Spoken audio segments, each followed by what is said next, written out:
I must just get my background just a moment.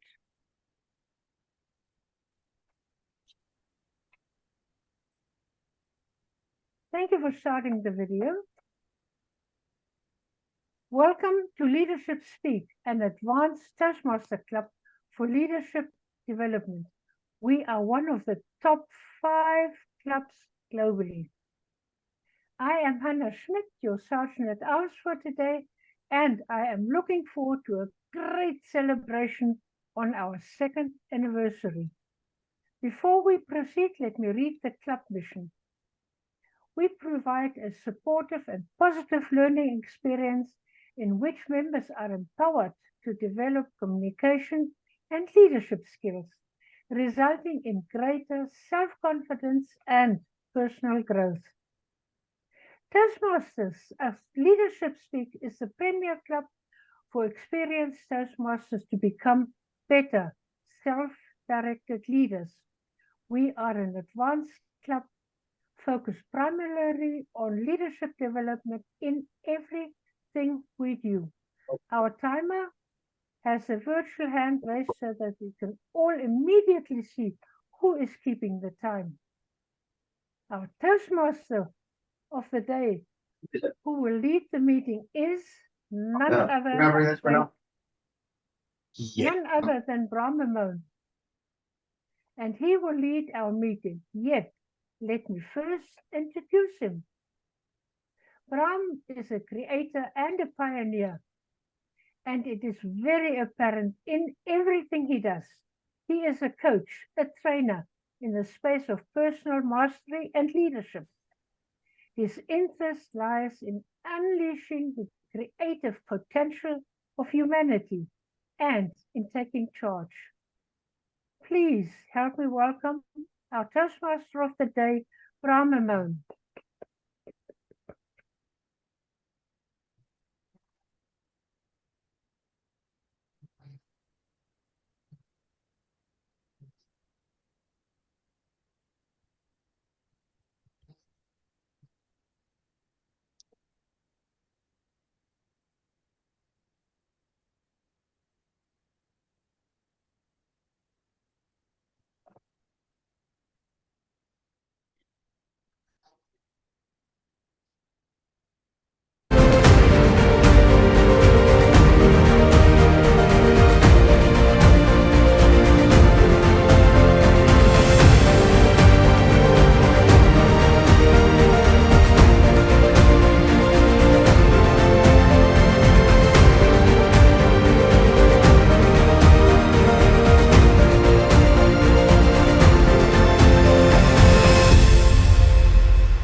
Good morning, everyone. Happy anniversary, happy 2nd anniversary here. I see a lot of members here who are our charter members. If you're, raise your hand, charter members. Let's see you all. Awesome. There you go. Vinod, Ray, Tony. Let's see who else can I see who's raised their hand. Mariana, not lame. Lame, you can put your hand down. Thank you very much. And of course, I'd like to welcome Michael Notaro. We will be introducing him later on. Past International President Michael Notaro is in the room. Welcome, Michael. So we are one of the top clubs globally, as you all know. And no prizes for guessing for those who are members here. But I'm specifically referring to our guests today as to why we are one of the top clubs globally. Within 2 years, we have a secret. I will not reveal the secret until the end of this meeting as to what makes us be so successful as a club. But here are a few things about our club that is currently what makes us do what we do and why we are where we are today. So, first of all, it's all due to our members, of course. The primary driver is this statement right here next to me. And it is all about a premier club for experienced Toastmasters to become better self-directed leaders. That is how the concept came about to create this club. It's all about leadership development. It's about becoming a better self-directed person and a leader.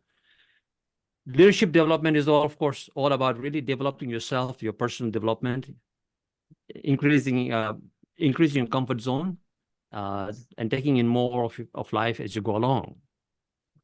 It's all about being able to lead, to serve, to generate value, to be able to commit to things and follow through. There's integrity involved. So all the 4 core values of Toastmasters International are present in our club, plus the 3 core values of our own club, where we encourage members to learn, to innovate, and to connect with other members to create a strong community. Now, that is what makes us very successful, a strong community. And we are a very strong community of members at Leadership Speak. But like I said, that is not the key secret. The key ingredient I will reveal at the end of this meeting. So stay on. Ladies and gentlemen, here are a few facts about our club. We are in 20 different countries currently, and very soon, in the coming weeks, in 21 and more countries. As we get more and more applications, people are rushing to join our club because of the quality that we have. Here's our demographics so far. So region, I call this region 1. There's 5, if I look at the map over here, from 5 countries, 17 members, and that's the time zone. It covers about 3 hours of time zones. It's Canada, Haiti, Antigua, USA, St. Lucia. So those are 5 countries. Then we go on to Europe, West Africa, and South Africa, and including many countries, 9 countries and 14 members from there. The next zone is the Middle East, East Africa, Eurasia. I think Turkey would be Eurasia. Melton will correct me. She's a brand new member from Turkey. 4 countries, 11 members. And lastly, but not the least, and the most densely populated is, of course, the Indian subcontinent and Sri Lanka. 12 members from 2 countries. Actually, we have 1 member from Sri Lanka. So 11 members, if you look at the map over there, 11 members from India. Is the most densely populated, of course, country in the world with 1.4 billion people, and shows up in our demographics over here in our club membership as well. 11 members from 1 country. So thank you very much for all the members that make this a very amazing meeting. Please, could you mute Mr. Zoom Master? Thank you so much. And please keep your microphones muted as we go along this meeting, unless you're called to speak. Thank you so much for that. So that covers 12 time zones from one end to the other. Sometimes I have to sort of be awake a bit later on at night and past my sleeping time to talk to some people from other side of the world to make sure things are happening and flowing through and that the club is moving forward. So it's a lot of work for such a huge demographic and spread across all over the world. Here are some other facts for our guests especially, and what we have achieved is we launched our club on February the 5th, 2022. By February the 12th, we had 20 members in the club. And we got our charter. So within a week, we had 20 members, but when we sent in our paperwork, of course, the paperwork came back on February the 17th, 2022, which is today's February the 17th, exactly 2 years ago, we were chartered, and today we are celebrating our 2nd anniversary. What else is there to know for you guests and for newer members? Well, here we go. Every year and every time we've achieved President's Distinguished status. June of 2022, within 4 months, we were President's Distinguished. On June 2023, we were President's Distinguished. November of 2022 and 2023, we already had 10 DCP points every November. That's our target. Let's get the 10 DCP points by November, so we don't have to worry for the rest of the year. It's more about club success rather than distinguished points. Club success is, of course, always different than distinguished points for us at Leadership Speak. At June 30th, 2023, never in my wildest dream did I think that we would achieve 116 education awards. But some members say, we want to be one of the top clubs and we want to achieve all these education awards. And so they did. They sort of practiced and they prepared and they presented speeches along the way. And currently, the members are also, again, motivated. We've got so many members currently. We've got about 54 members. It may change. I don't know. It's changing so rapidly that I can't focus on the past week. As you know, there's been a flurry of new members joining. So currently, we have 74 education awards. We are one of the top five clubs globally, according to marshalls.org. George Marshall creates that website where we get to know how well we are doing against other clubs globally.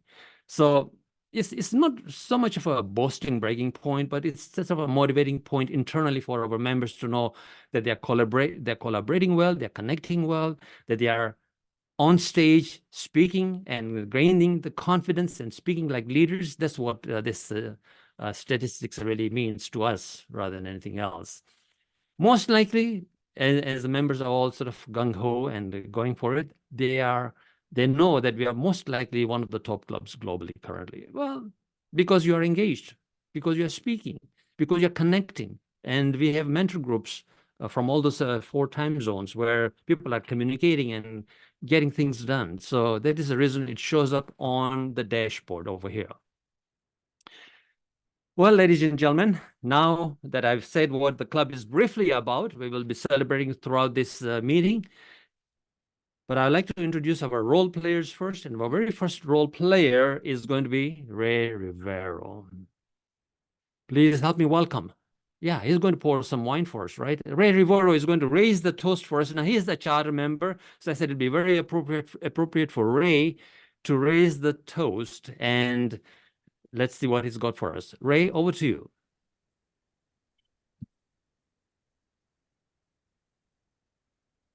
First, I had to check to make sure that I was not on mute. Thank you.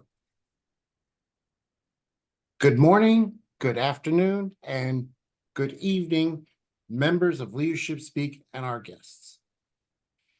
I'm here in Virginia, about to go to a karate tournament, but I had to come here to celebrate our club's 2nd anniversary and its incredible success since it chartered exactly 2 years to the day.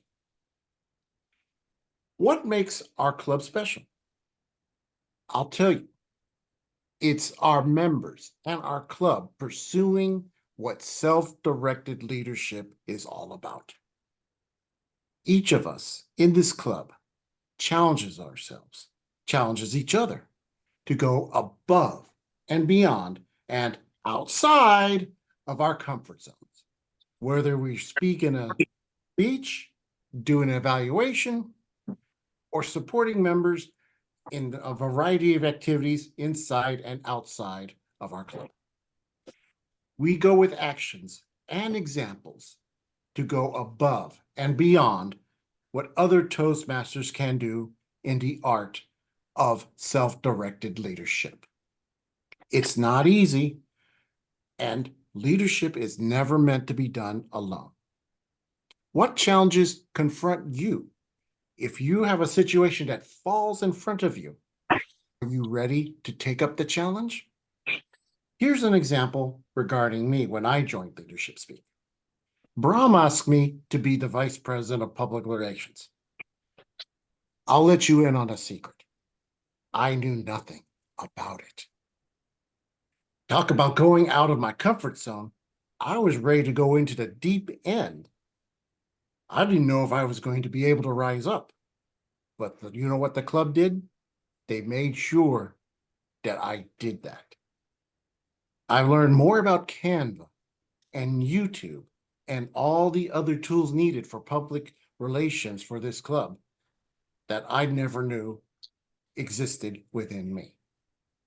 Thank you for Brahm, François, for Francois Bowen, and all the other members who helped me not only get outside of my comfort zone, to expand upon it.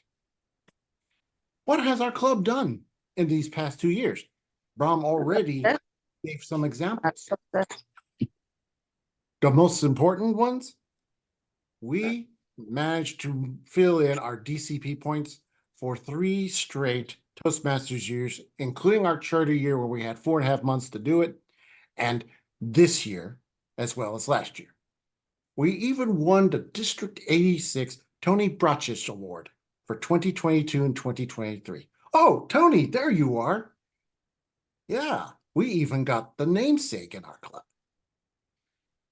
All I'm saying is that I'm ready to progress further in my journey in Toastmasters with leadership and everything else. Are you? So unmute yourselves. Let's raise a glass and toast to Leadership Speak and its anniversary. Cheers. Yes. Leadership Leadership Speak, Speak second anniversary. anniversary. Leadership Speak second anniversary. Leadership Speak. Leadership Speak. Leadership and its anniversary. Over to you, Brahm. Thank you, Ray. Now, before I go on to introduce the next speaker, I'd like to acknowledge some of our members who are past district directors or past district governors who are in our midst here, and they are members of Leadership Speak. So please raise your hand or please spotlight them, Paramjit, if you are very quick with spotlighting. But I'd like to recognize Nurul Munawara, who is the Smedley's Distinguished Past District Director from Sri Lanka. District 82, I believe, Nurul, what's the district number? Nurul, you're muted. Yeah, it's 82. District 82. Wonderful. Thank you so much. And then we have Nina John, past district director, or is it district governor? Nina, correct me, please. She's a member here as well. Nina, thank you very much. Yeah, district governor at that time, District 82. District 82 as well. Thank you very much. And then past district director, Smedley's Distinguished and President's Citation, Distinguished Toastmaster Rozy Rana from District 114, which is East Africa. Rozy, did I say all those correctly, Rozy? That's correct. Good memory here. Thank you very much. And of course, my very good friend and a very close associate and a mastermind behind this club, to the past district governor, District 86, Distinguished Toastmaster Tony Bratschitsch. Thank you very much. We also have in our members, of course, many area directors and division directors. And if you are an area director or a division director, please raise your hand. Let's recognize you as our members. Let me see if I can catch you. I know Leah is the district division director. Edith here. Marianne is a division director, but she's a past member and a charter member. Let's see who else is there. Marina is area director. Aswat is a division director. Mariana, thank you so much. I recognized you. Let's see who else is there. That's it for today. Who are here today? Good. All right. Marcela Sen Omar, yes, she is in Antigua, District 81. She's an area director over there. Thank you, Marcela, and thank you for coming today. She's a member today. So she's a member here in Leadership Speak. Okay, who else have I missing? Angela Brown from District 86, area director. Thank you. Nokaven Kosi, did you raise your hand? Yes, and she is also from District 74 and area director in District 74. Who else?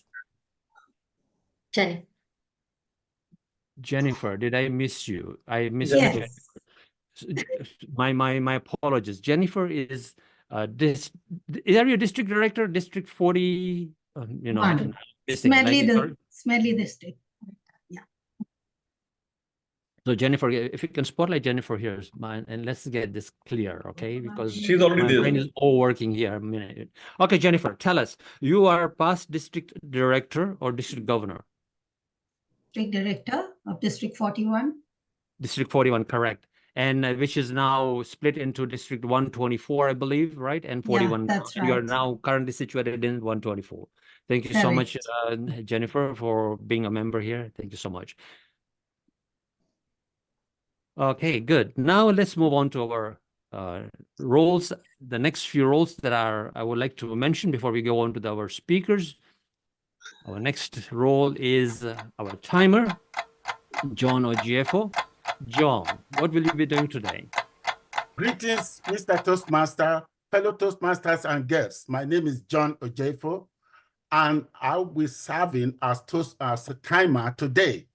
as timer, I will time all formal speeches, and I will be allotting each speaker of the time they have left, using the background that I have here, using the green, amber, and red background to allow you of the denoting the time, the specific time remaining.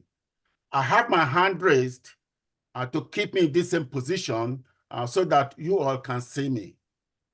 Back to you, Mr. Toastmaster. John, thank you so much for that. And somebody's been reading the dictionary page by page and has got a word for us. Our grammarian. Please welcome Deborah Walker. Thank you, Mr. Toastmaster. My fellow Toastmasters, our special guests, as grammarian, it is my responsibility to pay close attention to all the speakers, listening carefully to their language usage. I will take note of any improper language, as well as any outstanding words, quotes, or thoughts. And it is my pleasure to introduce the word of the day, which Brahm actually already mentioned when he spoke earlier. So he's one step ahead of everybody else. He mentioned the word celebrate, which means acknowledging a significant event. And that is the reason why we are here today, is to celebrate the 2nd anniversary of Leadership Speak. Every speaker is encouraged to use the word of the day, and I will give the grammarian's report when called upon during the meeting, and I will report on the word of the use of the word celebrate. Let us celebrate today. Back to you, Mr. Toastmaster. Thank you, Deborah. I celebrate you as well for using telling us the word of the day. I encourage all members who is going to be speaking to use the word of the day, celebrate, and of course to use it in a way that is spectacular and catches our attention. Thank you very much, Deborah, for that word of the day. Now, here we go. Here, this is the moment we've all been waiting for. I've been waiting for this for weeks on end. I ask distinguished Toastmaster Tony Bratschitsch to introduce our past international president, Michael Notaro. Tony. Okay. Thank you. Michael Notaro is a lawyer, entrepreneur, and author. Born and bred in the Windy City of Chicago, Illinois, USA, Michael grew up loving leadership, but hating public speaking. As a high school intern in Washington, D.C., he met former USA President H.W. Bush at a Capitol Hill reception in March of 1981 and resolved to learn public speaking. He attended the University of California at Berkeley, where he played on the water polo team and made the single best decision of his life. He joined the Cal Bear Toastmaster Club in May of 1985. During his 39 years of Toastmasters membership, Michael has held every leadership position in Toastmasters, from dog catcher to international president. As Toastmasters International President in 2011-2012, Michael helped launch the organization's new tagline, "Where Leaders Are Made," and began conceptual development of the Pathways educational program. Michael believes each of us has unique leadership skills waiting to be discovered. As Toastmasters continues to emerge from downturns caused by the COVID-19 pandemic, we are looking for strong and resilient leaders who keep learning, keep growing, and keep serving. During challenging times, tough times do not last, but tough people do. A heart for Toastmasters grows the passion, purpose, and power to achieve in every member. In his virtual keynote speech, Michael will challenge Leadership Speak Toastmasters to become better leaders by first becoming better followers. Michael will focus on using the leadership path forged around us to stand taller, dig deeper, and reach further in life.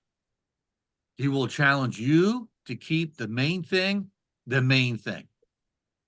Welcome, Michael Notaro, distinguished Toastmaster, past international president, with great leaders and great followers.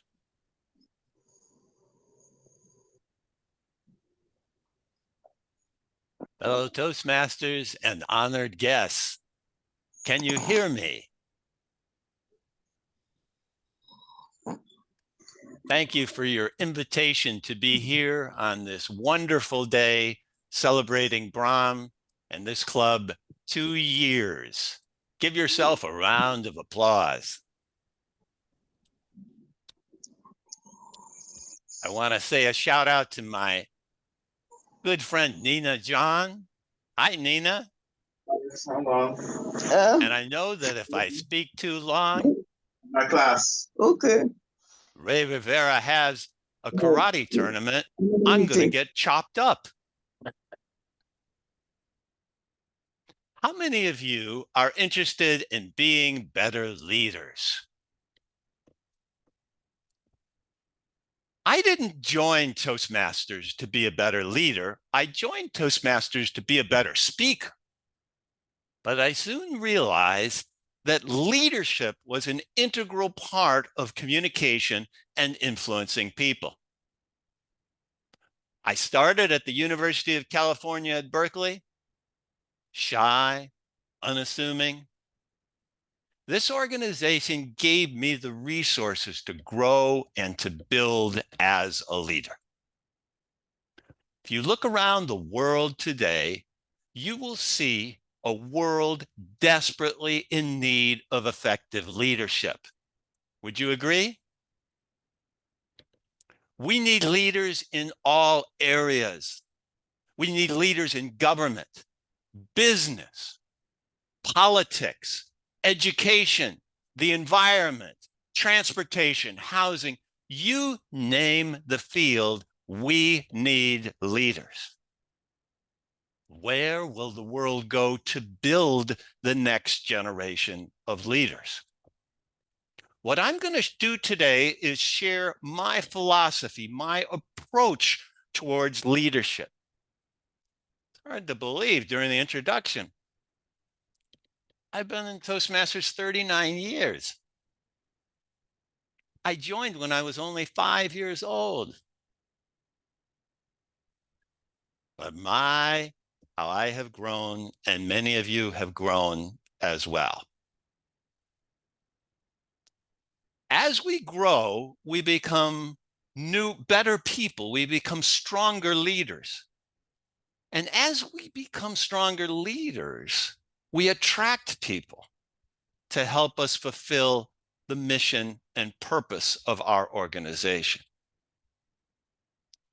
There are many different philosophies of leadership: servant leadership, situational leadership, democratic leadership, transformational leadership, charismatic leadership. The list goes on and on. What I'm going to talk about today is something that I have embraced in my own life throughout my Toastmasters career: leading by example. Leading by example in everything that we do. John Maxwell was the 2012 Golden Gavel winner. He had a great saying that embodied what it means to lead by example. We know the way, go the way, and show the way. Now, I'd like to work that out with us together. I want everybody to put your hands up on your head so I can see it on the Zoom screen, and say, leadership is knowing the way. Come off mute, say, leadership is knowing the way. Leadership is knowing the way. Knowing the way. Now put your hands out. Leadership is going the way. Leadership is going the way. Now spread your hands. Leadership is showing the way. Leadership is Leadership showing. is showing the way. So let's try it all one more time together. Ready? Hands up on the head. Leadership is knowing the way. Leadership is knowing the way. Leadership is going the way. Leadership is going the way. And leadership is showing the way. Showing the Leadership way. is showing the way. The way. Give yourself a round of applause. You looked absolutely fantastic from here. I enjoyed that. So what does it mean to lead by example? Now, I bet that some of you here have been parents, right? Put your hand up if you've been a parent. Imagine if you turned to your little 7-year-old daughter and said to her, honey, I want to teach you to respect policemen. Policemen are important to our public safety. You should listen to them. You should be courteous. You should be kind and give them your attention. Daughter looks up. Yes, Daddy. Yes, Mommy. 20 minutes later, you need to take your daughter to gymnastics practice. You're driving your vehicle along when you look up in the mirror and you see, oh my goodness, a police officer. The police officer pulls you over because you just happen to be speeding. The police officer starts to write up a ticket. When you burst out in anger, I wasn't speeding. What are you trying to do? You don't have the authority to do that to me. What you don't realize is that your 7-year-old daughter is 2 feet away, sitting in the next seat. She has just seen you with an outburst of disrespect towards a police officer. Let me ask you something. Which will she remember?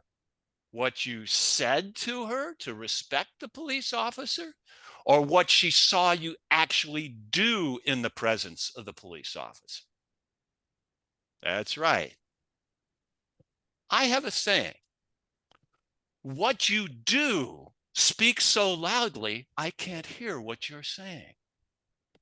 Let me say that again. What you do speaks so loudly, I can't hear what you're saying. Now, I know we have a distinguished group here today that we are celebrating. Imagine that you are a CEO. Brahm, you seem like you're a CEO of a major corporation with 10,000 employees. And I want everybody here to imagine that you are a CEO of a corporation. And your goal, leadership goal, is to reduce the carbon footprint of that company by 50% within 5 years. That's the leadership goal of the corporation. You could write yourself up a speech, walk out to all your employees and talk about, we are going to do what it takes to be a green company. Somebody's, you can go off Zoom, go off mute, go on mute, please. You can do the things that it takes to be a green company.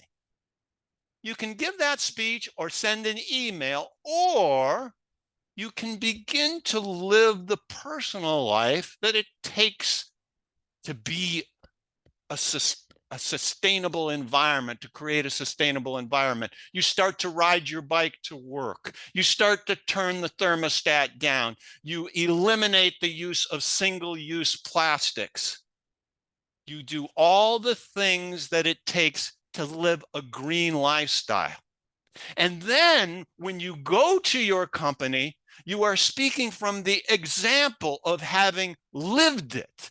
Then you can speak, then you can motivate, but you're doing it from a place of personal example first.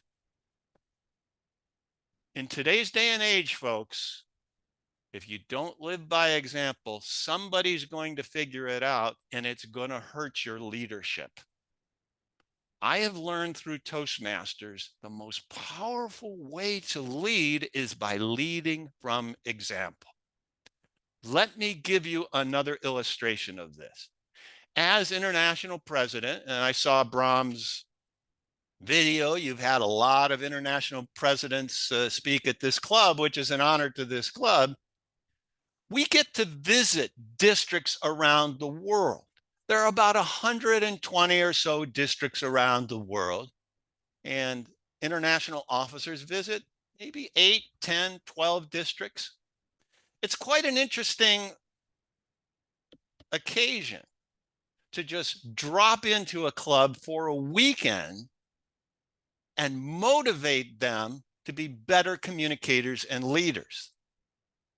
I used to rank the districts.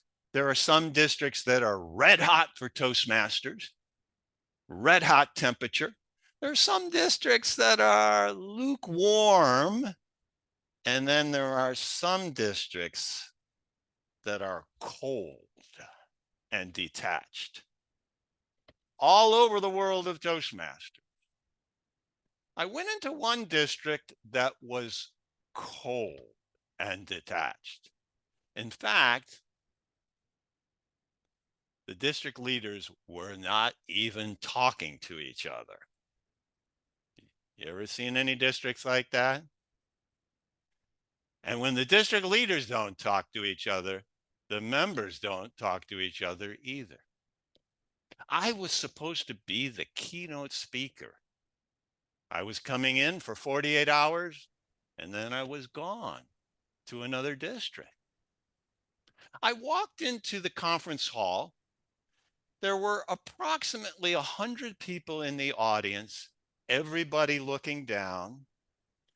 And the district leaders were rigid, looking straight ahead, nobody talking to each other.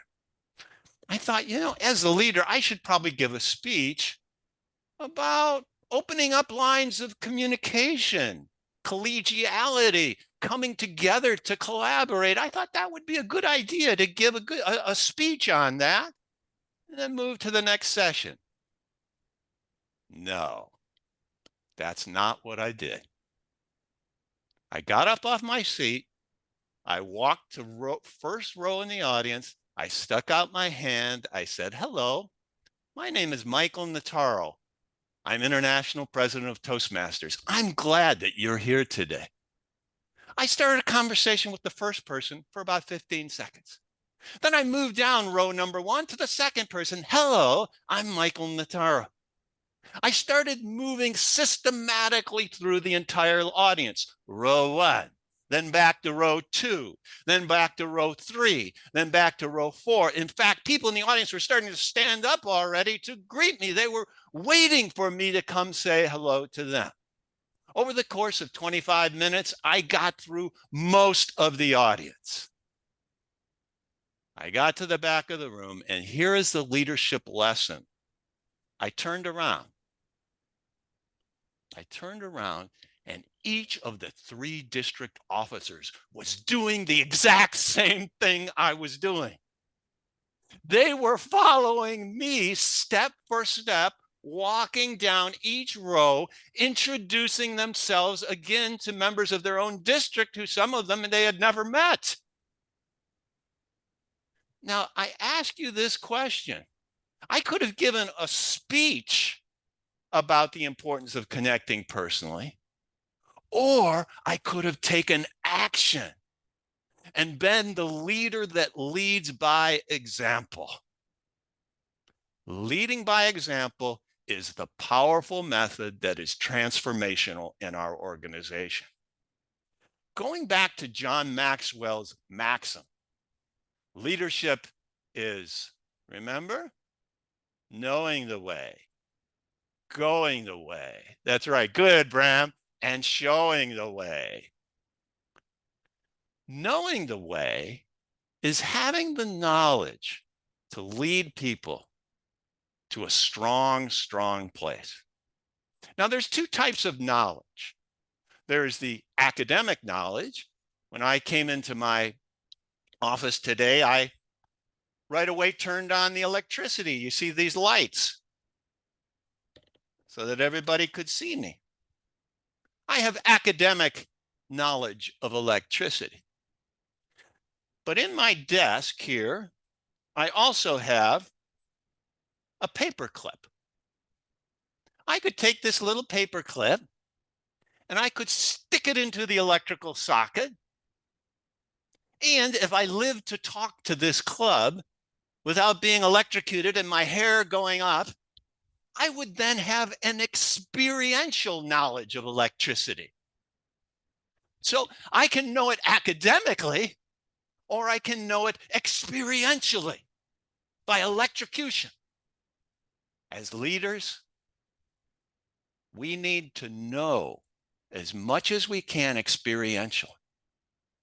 Leadership is also going the way, and that takes courage. The courage to stand up and greet other members. The courage to be a part of a great Toastmasters club like this. And the courage to build our organization, rebuild our organization, because folks, we are still trying to come back from the effects of the pandemic. We lost thousands and thousands of members. And finally, showing the way. And you all know what showing the way is. That's the mentoring. That's the doing the things to guide other Toastmasters and help them through. Well, I see I'm getting a red light and I'm running short on time, but I do want to challenge you, all of you, to be the leaders that make a difference by leading by example. Everybody put your hands up on your head for one more time. Leadership is knowing the way. Hands out. Going the way and showing the way.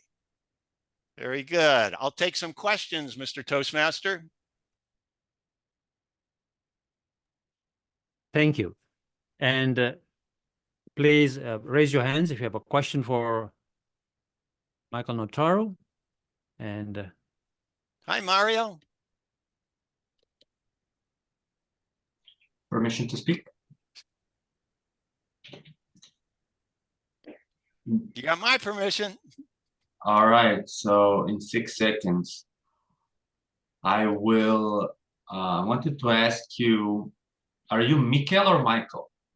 Either way, Michael is fine, really. Okay, so I noticed 6 letters in your first name. Tell me, you were PIP in which term? 2011, 2012 international president. That's not a like a PID, like there's international directors and there's international president is above, right? Good question. So the way we work in Toastmasters is we have leadership that is in 3 different levels. Right now, you are leaders at the club level. And that is wonderful. The next level is at the district. I talked about each district has anywhere from 40 to 200 clubs in it all over the world. Nina John was a former district director.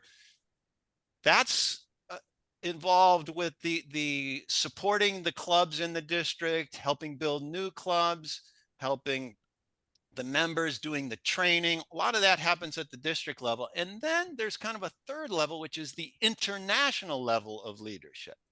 And that's when members get elected to the board of directors. Everyone has a vote towards the board of directors, or to be regional advisors who support the districts. And the international board then makes decisions. So the president presides over the board of directors. There are actually 5 executive officers. We have second vice president, first vice president, senior vice president, all the way up to immediate past president. And then you have responsibilities after that. So there's kind of those 3 levels of the organization, Mario. I hope that helps you a little bit. What's the difference between ID and RA? I always mix the 2. I know, okay. I know ID is like has more responsibility than an RA, but yeah. So I'll answer that, Mario. Appreciate that. Then I'm going to go on to some other questions after that. But RA is involved with primarily training district leaders on execution of their jobs, doing their jobs very well. International director is really a leadership position. You are deciding the policy, the strategic policy for the organization, and you're elected to do that. Let's go over to Leah. Hi, Leah. How are you? Good day, evening. For me, it's afternoon. My question, thank you so much for your talk, your speech. My question is, if I am a follower and my leader doesn't seem to be knowing the way, and there doesn't seem to be a way for me to follow that particular leader because they don't seem to know the way, what is one to do? It's a tough situation. Knowing the way is where we start. I always tell people in the Toastmasters world that what brings us together is the mission of Toastmasters, and that is improved communication and leadership. So we can do that in a lot of different ways. We work very hard to get people to work through problems, work through disagreements. So I work pretty hard to do that. I don't know enough details to answer more, Leah, about your particular situation, but I do empathize with you. No, Any thank other you. questions? Thank you. I'm going green. No, I'll leave it for someone else to ask. Oh, thank you. Any other questions at all? Oh, hi, Brahm. Michael, during the pandemic, there was a lot of uncertainty. And of course, as we all know, we lost members, clubs, and so on. We are recovering, of course. There are certain regions that are really recovering well, like Africa and the East, more so. How are we training our leaders to work with uncertainty? And I'm always constantly questioning myself that as well. So I'd like to know your take on it.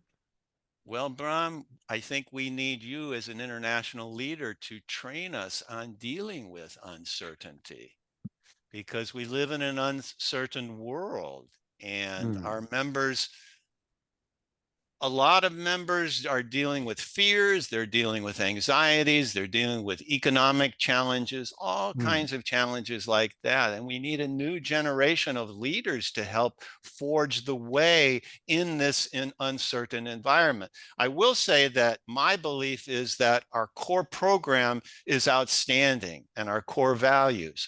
What we are doing is tremendous value in the world. However, we do need to be willing to pivot and be nimble to adjust to different places around the world. Your club is a good example here. We have people, we have the whole world of Toastmasters here at this club, and we have to be sensitive to that and the uncertainty that they deal with. I see that I am out of time. I see a red light, and I have enjoyed being with Leadership Speak. I look forward to continued contact with all of you and hearing about your success as you lead by example in our organization. If there is a mountain, we will scale it. If there is a frontier, we will cross it. If there is a challenge, we will tame it. If there is an opportunity, we will seize it. We are Toastmasters. Back to you, Mr. Toastmaster. Thank you. Thank you very much, International President, Distinguished Toastmaster Michael Notaro. Let me get this. Knowing the way, going the way, and showing the way. And the best thing is, of course, lead by example. That is the key to leadership. Thank you so much. We had a great lesson today. And thanks so much for visiting us, Distinguished Toastmaster Michael Notaro. Will you be staying here for the rest of the meeting, Michael, or are you leaving? Be leaving in just a little bit, but thank you so much. Thank you so much. And for those who don't know, Michael lives in California, which is 3 hours west, sorry, away from us. So it's 5:30 in the morning that you had to get up to be here. Actually, way before 5:30, of course, because you had to be in the room before 5:30. So thank you so much for that dedication. Thank you, Michael. We'll move on to our next speaker, our speakers now, which is on the agenda. So have a look at the agenda. The agenda was posted in the chat, and I will ask the Zoom master to post the agenda again. So our next speaker, my co-founder, Brent Pattison. And without him, the club wouldn't exist. And this statement that you see over here, he had to fine tune it, down pack it to the key words to make sure that we knew exactly what self-directed leadership meant. And so today, Brent Pattison is here to talk to us about self-directed leadership. Brent, welcome.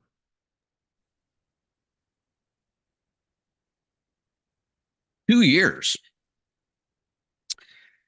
Now, we are actually not here to celebrate the fact that Leadership Speak has existed as a club for 2 years. No. What we're all gathered here to celebrate is the amazing successes, the amazing accomplishments, the amazing things that Leadership Speak has been able to accomplish in just 2 short years. When I thought of those accomplishments, it actually made me think of a speech that was given a long time ago in 1956 by Earl Nightingale. Speech was entitled The Strangest Secret. Now, why is Earl Nightingale famous? Well, he was a nationally syndicated radio host in the United States, but that's not why he was famous still. He actually was the Golden Gavel Award winner awarded by Toastmasters International in 1976, but that's not why we still remember Earl. No, he delivered a speech called The Strangest Secret in 1956. See, Earl was inspired by one of the best-selling books of all time, Think and Grow Rich by Napoleon Hill. And he thought about this book and he studied this book for a number of years until he turned it into a speech called The Strangest Secret in 1956. Now, why is this so famous?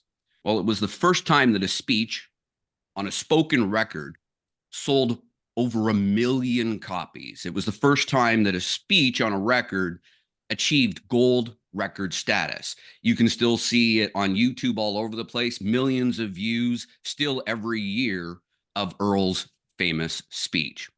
But why does the speech make me think about Leadership Speak? Well, in that speech, Earl provided a definition for the word success. And how Earl defined success was the progressive realization of a worthy ideal. I'm going to say that again. The progressive realization of a worthy ideal. Now, Earl went on to further outline the key or that secret, and it started with making sure that we had goals, that with goals, we succeed. Without them, we fail. And again, this got me thinking further about Leadership Speak. Now, the actual secret to that success that Earl talks about in The Strangest Secret is that we become what we think about. That if we think about those goals, if we constantly drive it forward with action towards those goals, we achieve that success.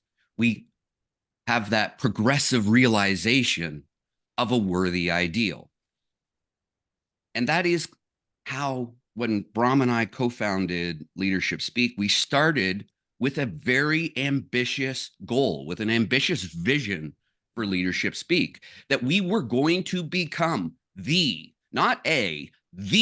premier club for experienced Toastmasters to become better self-directed leaders. The premier club for experienced Toastmasters to become better self-directed leaders. Now, that is a worthy ideal. That is a goal that we had something to start marching towards. Now, we had other goals along the way. One of those goals was making sure that we could charter this club fast. Now, we had that initial launch meeting, and I know Brahm already covered this, but we had our initial launch meeting on February the 5th, 2022. Just 12 short days later, we were able to have 23 paid, registered, chartered members to allow us to charter this club on February 17th, 2022. Now, there may not be any record books. Maybe Michael can keep us straight on that and we can ask him. But I believe that might be the very fastest that any club has ever been chartered within Toastmasters. And that's just where we started as a goal. One of the other goals that we started was that within that very first 4 months, we wanted to achieve President's Distinguished Status. That required us to achieve 10 of the levels of DCP points in order to achieve President's Distinguished Status. Actually, you can achieve President's Distinguished Status at 9 DCP points, but we wanted all 10. And that was the goal that we launched the club with. And I'm proud to say that this club achieved President's Distinguished Status in just that first 4 months. That's something that the vast majority of clubs do not achieve in a full year. In fact, only 1 out of 5 clubs actually achieve President's Distinguished Status, and this club did it in 4 months. But it didn't quite stop there.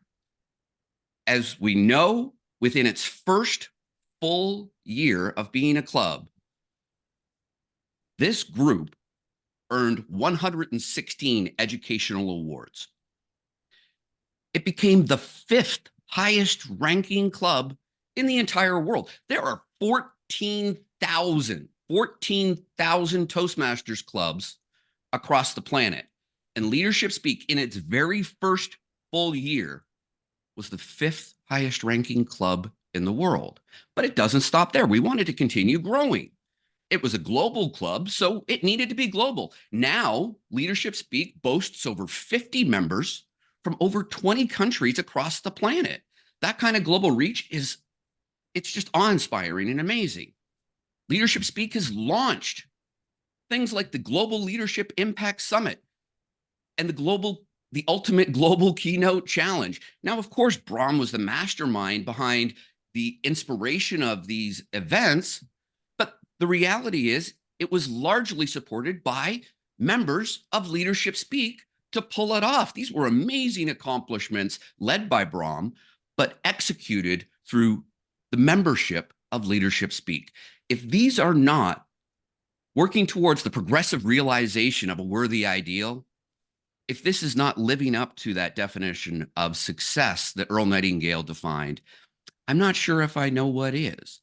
But it doesn't stop there. Currently, and I know this needs to be updated, Brahm, because I know it's updated now to 74 educational awards. Just slightly over halfway through the year, 74 educational awards already achieved. That puts the club now on track for 130 educational awards if they maintain this pace. There are members of this club, 7 of them, who have already achieved the Triple Crown status. 7 people who have earned 3 educational awards each. In fact, there's one member, and I'm sure there should be some special recognition for this later on, so I don't know if I should steal that thunder for later, but I can't help but call it out. 10 educational awards, 10 educational awards. Each educational award is a level of a pathway. One person has already achieved 10 educational awards just since July 1st of last year. Giodi Thomas, I am awe-inspired with that level of self-directed leadership. Everyone, please, a round of applause for Giodi. That is the kind of amazing, absolutely impressive demonstration of leading by example, of knowing the way, going the way, and showing the way that I could really ever think of. Congratulations. Now, of course, as a club, that exemplification of self-directed leadership, if you all continue moving forward with that thinking that you can accomplish it, Leadership Speak has absolutely the potential to be the #1 performing Toastmasters club in the world out of 14,000 clubs. If that is not the progressive realization of a worthy ideal, of a demonstration of this club becoming without a doubt, the premier club for experienced Toastmasters to become better self-directed leaders, I don't know what is. Congratulations, Leadership Speak, on all of these amazing accomplishments in just 2 short years. Thank you.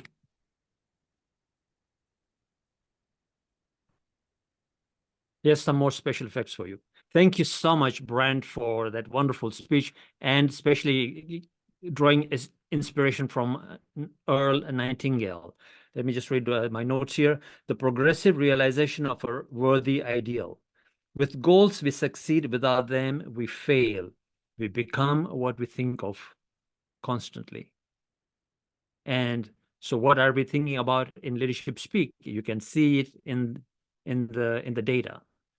Thank you so much, Brent, for bringing that forth, and thank you for acknowledging Jyoti Thomas. Yes, she's done 10 levels, and she's not stopping. She's become an unstoppable monster in leadership speak, which is what I love about people who are so driven and motivated. Not that I don't love everybody else, of course. I love all the members here. That's why we are the members. Thank you so much for that. Our next speaker is our club president, Mohmad Asif Saiyed. And Mohmad Asif Sayyed's evaluator is Jyoti Thomas. Jyoti?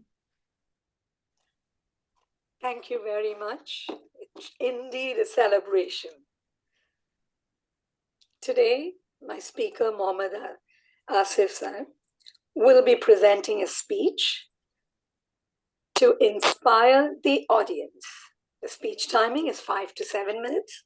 Timer, kindly note. What's in it for me? Thank you. Thank you, Jyoti. Ladies and gentlemen, good friend and club president, Mohmad Asif Saiyed is a risk management and governance professional. In addition, he's an executive coach, trainer, and is trained with renowned trainers in leadership and communication. Asif wants to leverage his corporate and training experience for the benefit of leadership speak and Toastmasters community at large. In a real-world scenario, it is important to focus on customer needs in addition to the quality of service and product, including a speech. Ladies and gentlemen, let's hear WIIFM. WIIFM, Mohmad Asif Saiyed. Thank you, Brahm.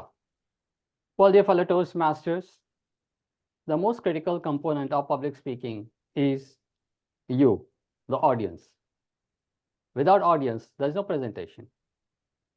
Now, quite often, speakers are so focused on their own presentation, their own expertise, their message, that they many times overlook the needs of the audience.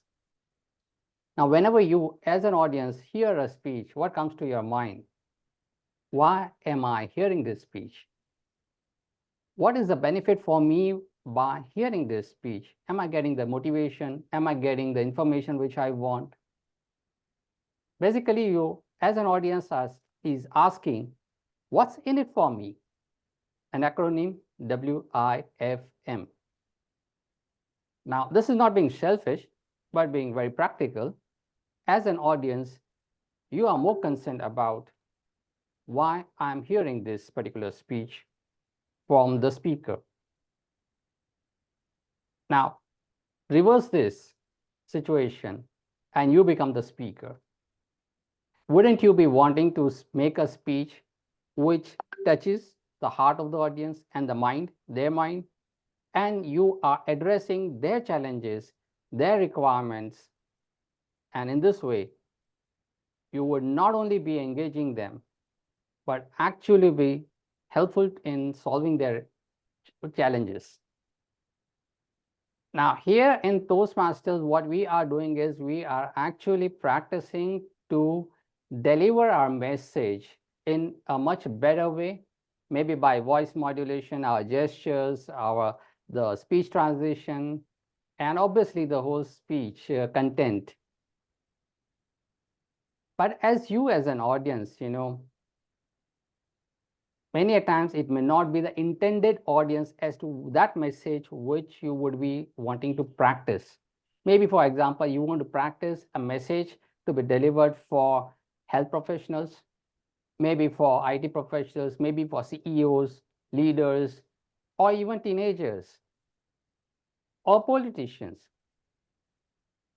How can we make a practical use of Toastmasters? And this is the challenge for you, my dear Toastmasters, is that if you are clear with who is your audience for whom you are making your speech and what is their challenge, the actual audience I'm talking about, not you right now as a Toastmaster audience. And if you inform this challenge before a speech, then the kind of valuable feedback which you are looking for will definitely come only when the dummy audience, that is the Toastmaster audience, is able to correlate or step into the shoes of that final audience for whom you are preparing this message. Otherwise, many times I've seen a lot of Toastmasters, they are shy of actually practicing their message, which they intend to, or they was always been looking forward to be practicing outside Toastmaster. You see, they want to deliver a fabulous speech in front of their project management team, or maybe to their suppliers or their purchasers, or maybe even the college students. And when they many times make their speech, they would be thinking, oh, I am actually going to make a speech for this, my audience over here, who is the Toastmasters. And maybe they will not be able to understand. So they hesitate to either deliver their speech over here, the actual speech which they wanted to practice, or many times they do deliver the speech and the kind of feedback they would be getting is, oh, I did not get the message clearly. Now we can, as together, solve this problem by ensuring, and I want to convey this message to you to make this Toastmasters platform a more practical platform where you can use this by simply announcing and letting the audiences know, our target audience over here as Toastmasters, for whom we are delivering this message, for whom and what are their challenges, and how we can be useful to them. That's what you think. And our Toastmaster audience would definitely step into that footsteps and give you a feedback. So making this Toastmasters as a practical platform, at Leadership Speak also we have been doing a lot of work on this aspect. Like for example, we have a Google form filled in for every speaker where the speaker needs to announce or inform that, okay, what is their expertise on this particular area and the kind of a challenge which they are trying to solve. I urge you all, everyone, to be mindful of the simple things which would definitely go a long way for all of us as Toastmasters to be really making the most of this wonderful platform that is a dummy audience. We all come together, participating and encouraging each other. And in a way, we want to give effective critical evaluation back to our speaker, not only just the assigned speaker, but all the audiences, maybe in the chat, maybe later on onto the WhatsApp messages, so that we all as speakers can really, really be an effective speaker when we go outside Toastmasters. Hence, practicing WIIFM principle, that's what's in it me for audience, would really, really help us to become those marvelous speakers and be able to reach the hearts and minds of our intended audiences inside and outside Toastmasters. Let's celebrate our Leadership Speak Club, which is being a pioneer and an innovator in the space of Toastmasters, public speaking, and leadership. Back to you, Toastmaster of the day. Thank you, Asif, for that wonderful speech. WIIFM, what's in it for me? As human beings, we are wired to think, of course, what's in it for me? First and foremost, survival base. Absolutely right. And you're quite right, using Toastmasters as a dummy audience where you can, before you even come and practice here, you go to plan, you go to prepare, and then you come and practice here, and then take it out in the real world, because here you can fall flat and fail, and there's not a problem, so that you can take it and get the feedback so that in the real world you can succeed. Asif, that's a great concept, and you bring the risk management and governance and all that, and yeah, you're managing risk by coming into Toastmasters, right, Asif? Yes, yeah, of course. And that's what it's a development area for Yes. us. Wonderfully put. Thank you so much, Asif, for coming and speaking at the anniversary meeting. Mr. President, thank you so much. My next speaker, our next speaker is, of course, according to the agenda, distinguished Toastmaster and past District Governor 86, Tony Bratschitsch. The evaluator is a newer member, Mamadou Guebre. Mamadou, what are the objectives? Mamadou, are you there? Oh, there you go. Yes. Please unmute yourself. Thank you very much. Tony's speech is, the speech title first is Cite Your Sources. And his pathway project is Dynamic Leadership. And it's about researching and presenting. So Tony is to research and present a familiar topic and organize the speak clearly to maximize the audience's understanding. So he will be speaking for 5 to 7 minutes. Back to you, Mr. Toastmaster. Thank you, Mamadou.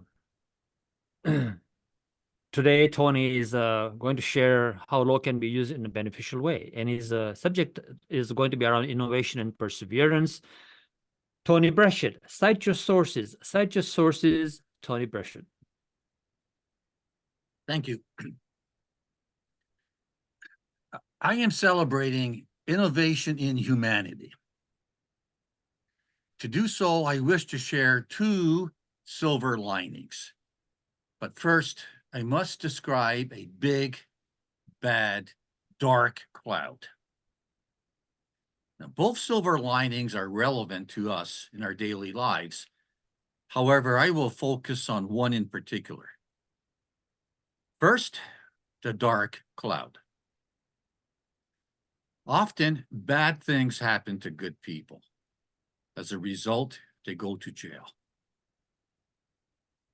The common law, part of the British legal legacy in many parts of the world, is not perfect and can be inflexible and harsh. And due to specific events and circumstances, millions of people over the centuries have been deprived of their freedom and sent to prison. Many have lost their lives. The difference between winning and losing freedom often comes from 1 or 2 facts or pieces of evidence. Now, the way the common law interprets those 1 or 2 pieces of evidence often will be the difference. The common law is adversarial. That means one party opposes the other party. One side will win, the other side will lose.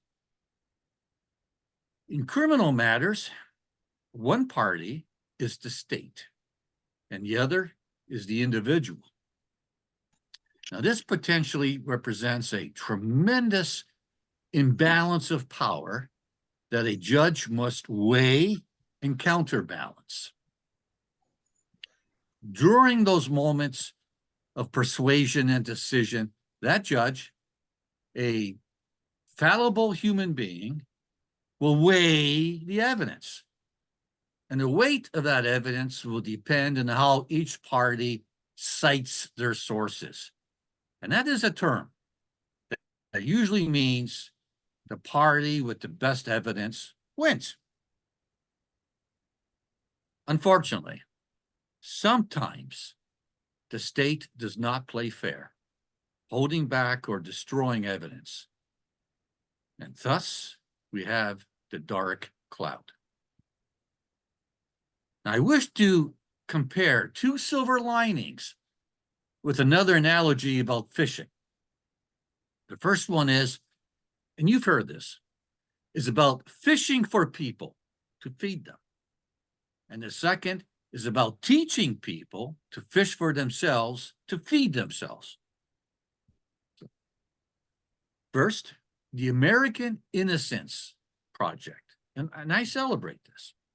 Since 1992, a nonprofit organization has been successful in exonerating over 300 people who were wrongfully convicted. And they since then have expanded to over 70 independent organizations worldwide. These organizations successfully do the fishing to re-examine the evidence, to reinterpret the evidence, to help free wrongfully convicted people. And the second lining, which I really celebrate, is the African Prison Project that started over 10 years ago in Uganda in conjunction with the University of London. And this is an innovation in humanity. On June the 16th, 2023, last year, for example, 10 inmates graduated with their LLB law degrees from a law school within the Kamati Maximum Security Prison in Kenya. And of course, I've mentioned Uganda and Kenya, and those are clubs within our membership. And we have people here from those countries. This is the world's first law school within a prison with support from the government, the state, and from the University of London. So back to my fishing analogy. They teach people how to fish for themselves and for others. They put the power of law into the hands of those who deserve it the most.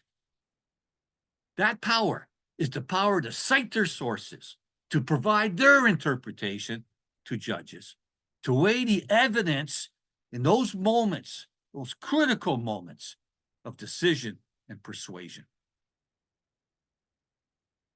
That particular graduation, June the 16th, 2023, took place 6 weeks before I was granted the same law degree from the University of London.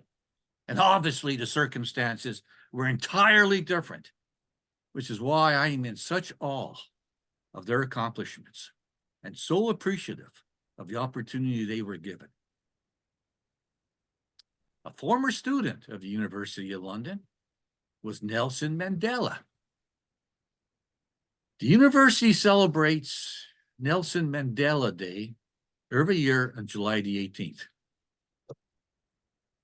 Now, for us, what could be some of the lessons from these silver linings?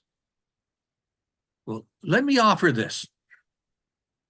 When you need to be persuasive, be logical first, use facts, interpret the evidence, then second, use emotion with storytelling, which we practice, as Asif has told us, in Toastmasters.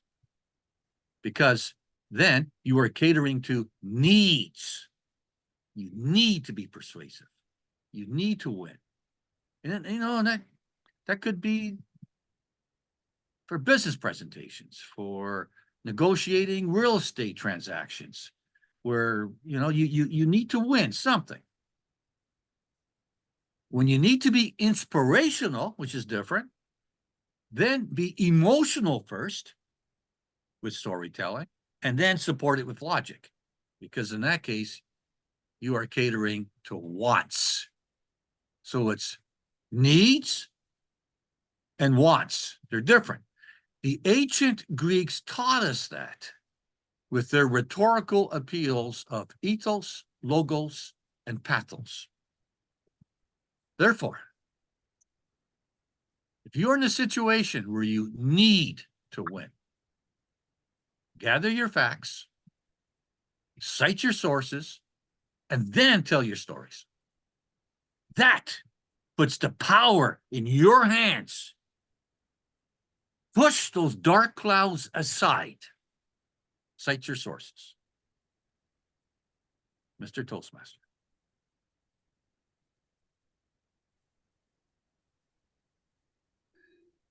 Tony, thank you so much for that wonderful speech. Cite your sources.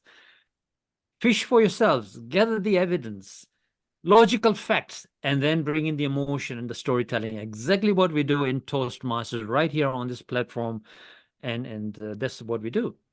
I also want to mention congratulations again to Tony for getting that law degree from University of London. I can't get over it. You know, like I'm probably more excited than you are, Tony, about your degree. I wish I could come with you to London. When are you going? End of April?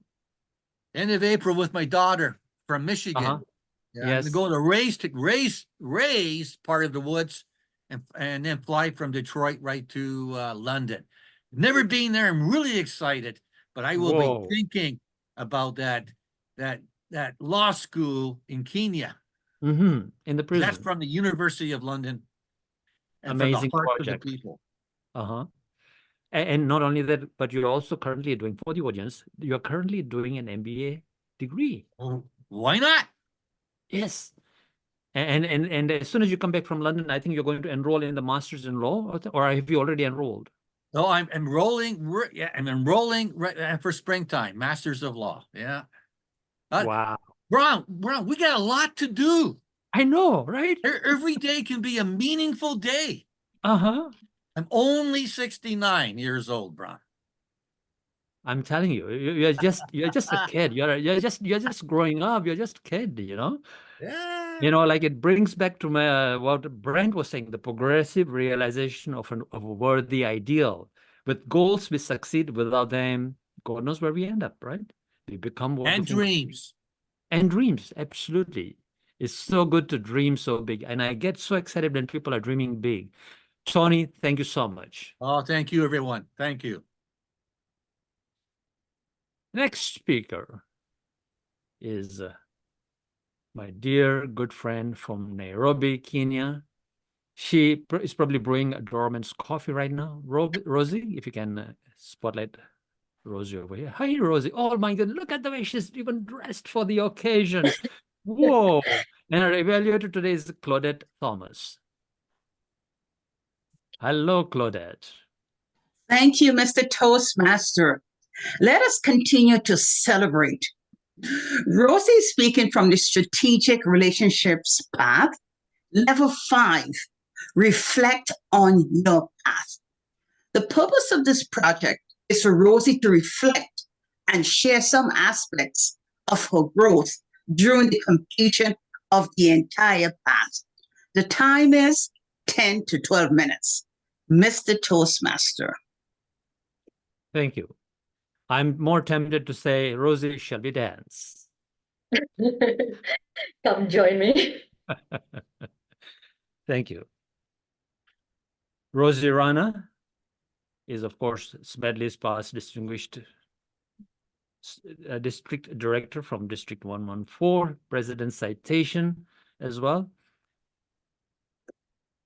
Distinguished Toastmaster Rozy Rana, reflections offer powerful lessons. Reflections offer powerful lessons. Rozy Rana. When was the last time that you took on a challenge willingly? Fellow Toastmasters, perhaps like Brahm, it was undertaking an HPL project. Perhaps it was a contest speech, or perhaps it was simply mending a broken relationship. On my part, I remember it was mid-September 2022, and my dear friend Brahm Memone called me up and said, Rozy, could you participate in an icebreaker challenge for my club? We want to have global speakers. On impulse, I said, okay. And this challenge had 10 speakers from across the globe. It was great fun. I enjoyed it. In fact, it was exhilarating. But the icing on the cake came when I learned or I heard my name announced as the winner, both for the audience poll and for the judges poll. I had this adrenaline rush. Little did I know then that Brahm would use that adrenaline rush, that exhilaration to reel me into leadership speak. And that, my friends, is how I joined this vibrant club. So why do I tell you this? I tell you this because that icebreaker was the beginning of my path. So today I'm celebrating 2 chapters in my life. One, of course, leadership's 2nd anniversary, and second, the completion of my strategic relations path, where this was the icebreaker. So I joined the club, and as members of this club, we all know that if this club is successful, it is because our EXCO members make sure that they look at membership growth goals. Some of the first things you get asked when you join the club include, what are your Toastmaster goals? How many levels will you complete this year? And of course, I got asked that. What were my goals when I started this path, when I joined Leadership Speak? To share that, I need to rewind to before I joined Leadership Speak. Fellow Toastmasters, to know me, I had been on what you could call a Toastmasters marathon. I had worked on 2 DTMs, had taken various club officer positions, had been a district leader, but had formed a district with 5 countries, some of which did not have any clubs. They had no idea what a Toastmasters club was. So there was a lot of traveling back and forth to preach the gospel of Toastmasters. I did a lot of training on excellence, on club growth. We grew and we managed to form the district. So I had done a lot, but I really thrived on it. So much so that I decided to throw my hat in the ring, even though I was from this distant place and it was COVID, no one knew us from Kenya. I vied for international director. Now there, I was not successful. Now, just as success after a lot of work can give you that exhilarating high, when you do not succeed, and when you have put in tremendous effort, that can take you on a downward spiral. I wondered what I had been doing for the last year. Because it was COVID, I had had almost 400 interviews with leaders. I was really acutely aware that my family, my work had been neglected and desperately needed me. So, what were my Toastmaster goals? Brahm, my middle name is Burnout. I have no Toastmaster goals. That's what I thought. It's not what I said. I suppose even if I said it, Brahm wouldn't accept that. I said to him, okay, so first time I'm joining a global club. I want to just get the feel for a global club. I've delivered for the first time in a global club. Allow me to just break in. And I settled back, determined that I would just enjoy the journey after doing too much. I would sit, I would observe speakers, I would listen. And yes, if a project was fun, I would go ahead and do it. Little did I know that leadership speak was not for the laid back. In no time, I saw projects assigned to me. In the 6 months that followed, I was delivering projects for my strategic relationship path, but nothing along the lines I expected. There were several 20-minute educationals on topics including persistence, resilience, on special occasions such as Toastmasters anniversary, Women's Day. Now, if you have ever delivered a 20-minute speech, you do know that takes a lot more work to prepare, a lot more planning. as Tony referred, a lot more research. Secondly, you need to be a little more mindful to skillfully draw in the audience, engage them, and keep their interest for that long. Somehow, I signed up for a second path, engage with humor, a path I promise I never thought I would. Today, I'm one speech away from conquering it, but that is a topic or a story for another day. I had even found myself in the first 6 months becoming the nominations chair, looking at succession planning for our club, and then became the elections chair to usher our current wonderful leaders in. So, dear friends, what does that say about us?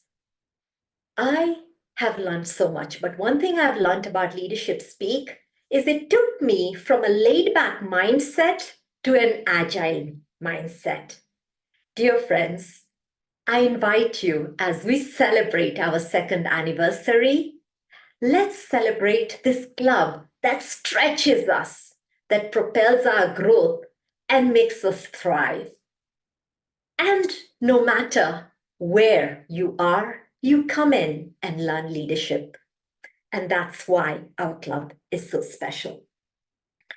So fast forward to the next projects and what I was involved in. Now my strategic leadership path involved working on things such as social networking, attending a networking event, voluntary membership. I picked up lots of tools, lots of knowledge. It and elevated my appreciation for connections and collaboration, creating communities. But that I truly saw again, because what better way is there to complement your leadership lessons than with insightful wisdom from eminent speakers? Here, we've had a host of past presidents, a host of world champions. We've had experts in different lines like technology. Speaking of technology, this dinosaur, now that you can tell I am a dinosaur, today is adept with Zoom, with PowerPoint, taking videos. Okay, I confess, I never watch those videos. I just do them because I have to do them. I never even watch myself on a replay. I don't know if you do. But technology is a no-brainer today to advance. And these are skills we've picked up. These have enhanced my connections both at work and the global community. So, dear friends, what have I picked up from this? Through the strategic leadership path, which was complemented through all these wisdom from these experts and eminent leaders, that Leadership Speak offers a lot more than just public speaking. We get wisdom from eminent speakers. We learn to collaborate. We learn to connect. So, fellow Toastmasters, as we celebrate our 2nd anniversary, let us appreciate Leadership Speak that brings us together to connect, to collaborate, that helps us hone skills such as technology. Now on to our rallying call about being self-directed leaders. How many times have you been reminded to update your roles on Easy Speak? How many? 1, 2, 3, 10? But over time, as we get reminded by different individuals, different members of the club, we realize that we need to take charge. And when people, when members, when individuals take charge, they flourish. And when we flourish, we elevate our leadership skills. So, fellow Toastmasters, I celebrate this self-directed leadership culture. I invite you, as we are at our 2nd anniversary, let us celebrate this excellence that self-directed culture. Finally, a renowned psychologist, William James, said, "The deepest craving of mankind is a need to be appreciated." Fellow Toastmasters, here at Leadership Speak, our members hold each other up. We appreciate each other. We celebrate different members' wins, like we saw with Jyoti earlier today. We make sure that we lift them, we appreciate them. And today, I want to celebrate Leadership Speak because as I've taken this strategic leadership path, as I've been with Leadership Speak, I have also learned to appreciate, to serve more. And today, as I reflect on my path, there are many wins. Reflection is powerful because you learn. It has the ability to offer lessons. Are you reflecting on your leadership journey? Please do, because you will get personal advancement. So all in all, we have so many successes to celebrate. And as I look to the future, it's exciting. I see more growth. I see lots of laughter and exciting adventures. Back to you, Mr. Toastmaster. Rozy. Yes. Take Yes. charge, flourish, elevate. Wonderfully put. So here you are now a member. What's your goal for the next year, for the next few months? Have you put me in the spot in front of an audience, Brahm? You know me, Rozy. How about this? I'm going to make sure I close both parts this year. Thank you. Wonderful. And as you know, if you enter an icebreaker challenge, you have to become a member. When people enter the ultimate global keynote challenge, they become members. It's a membership drive thing, right? Those challenges are just one of our differentiators. I can see, and I know Elena is here. I'm sure she can relate. And Paula Tozer as well. And Paula, yes. Thank you, Brahm. Thank you very much, Rozy. And thank you for that wonderful speech. Our next speaker is our charter member. And when I was rolling the video at the beginning, you saw him there. He came to the launch meeting and became a member immediately after that. His evaluator is Sandra Valks. Sandra.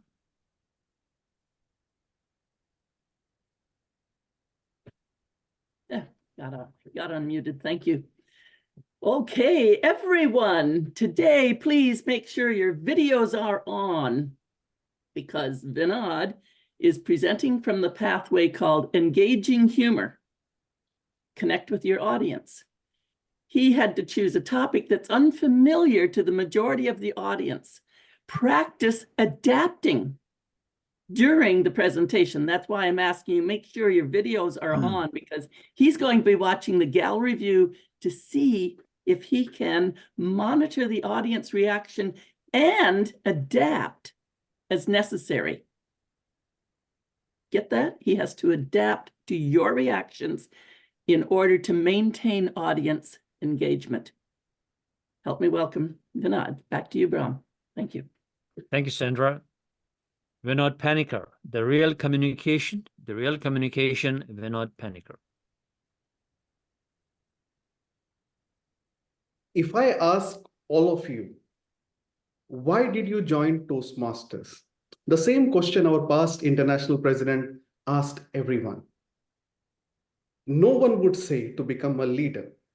You may continue to be a Toastmaster to become a leader, but if you think of the first meeting that you joined, it would be to become a better communicator, to be more specific. And during those journey of becoming a better communicator, we find this treasure of becoming a better leader. And if I ask any one of you, what does a real communicator or a good communicator means to you? Most of you would say, as Toastmasters, a good communicator is someone who can stand up and express himself or herself freely, whatever is in their mind. Or, as Tony said, state your case and prove it. Have got that ability to do that. But I have realized two important lessons of what real communication is in life. And it has helped me personally. Let me share with you what are those. The first lesson I learned about communication was 13 years back. I was a bachelor, top of the world, had some amazing friends, precisely 4 of them. One of the friend used to live in our neighboring country, Oman. He was the country manager for a famous electronic brand. So out of 30 days, 5 days he used to stay in UAE. And that 5 days, he used to stay in our building. And that is how I connected with him. So we were 4 friends. We were very close to each other. And one of our friend, his name was Biju. He had a master's degree in computers, but he was not very well settled in life. He was always grumpy. You ask him something, he will always be angry. He lacked confidence, he lacked self-worth. And he was always angry. One day, when all of us went to take Biju from his computer institute, and while we were going back, there was some funny joke that we put on Biju, that, okay, you are a computer graduate, but teaching in a computer institute, something. And he suddenly burst out. What do you think of yourself? This.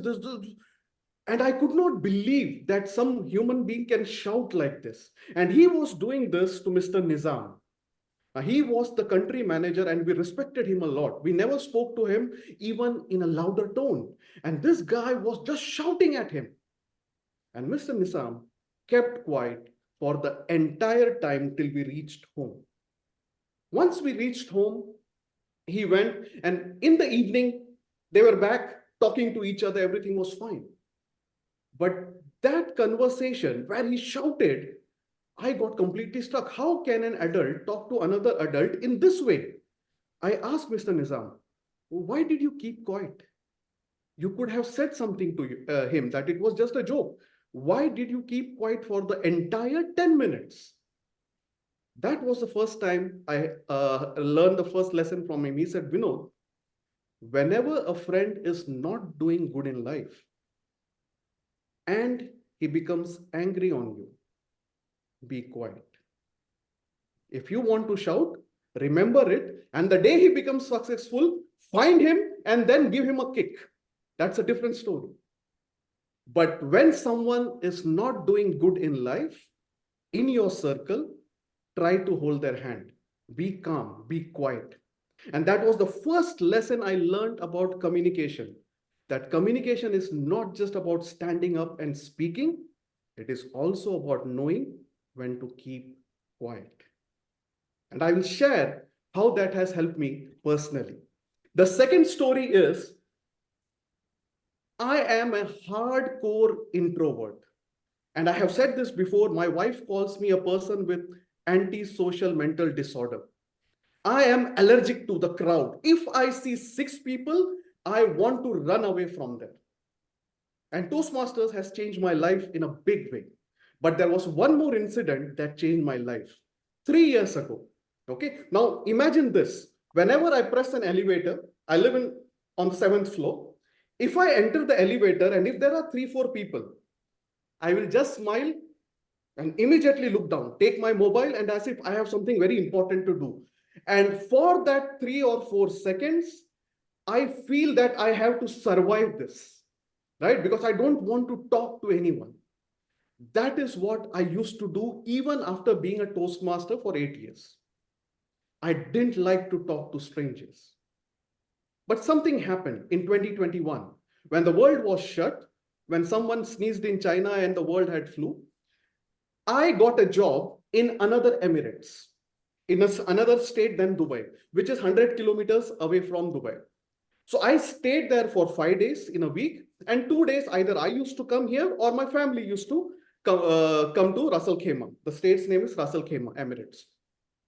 So I lived in a place which had an amazing view, beach in front of the house, and my neighbors were also from India. So every evening I used to just look at them and smile. That's it.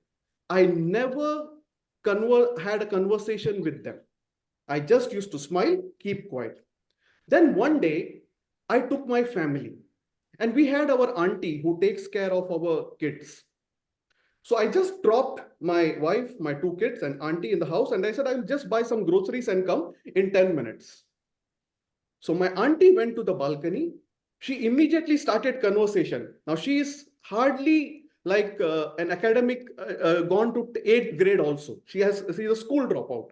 Okay. She went to the balcony. She started talking with these people. Their two kids, their entire family was in our house in 5 minutes. And when I entered the house, I am seeing my two kids, their two kids playing, jumping everywhere. And I am that, what the hell happened over here? That was the time I realized human beings are designed to connect. That's how the second lesson that I have learned in life is communication means connection. And that is the reason why I am in Leadership Speak, because learn, innovate, and connect. That connection is something which I really cherish now. As human beings, we need to connect with people.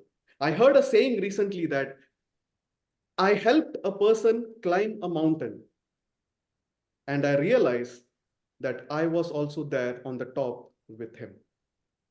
So that something comes from the power of connection, and we do that in Leadership Speak. Thank you, and let's celebrate this journey as long as possible and change people's life. Back to you, Toastmaster of the Day.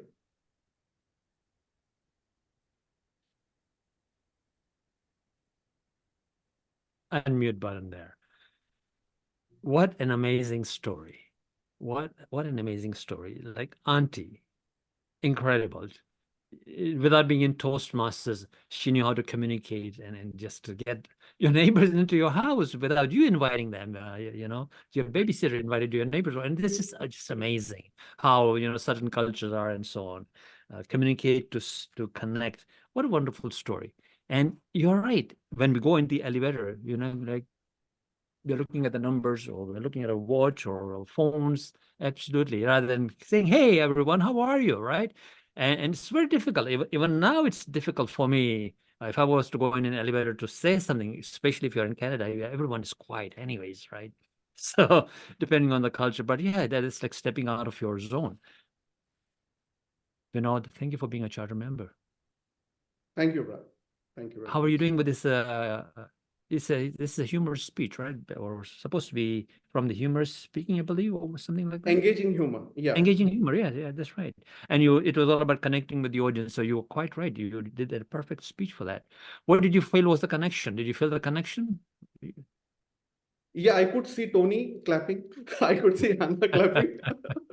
I was like rocking throughout the speech. I was clapping right through. Thank you. No, so one thing I would like to share quickly is that means the way we connect with strangers and the way we connect with Toastmasters is different.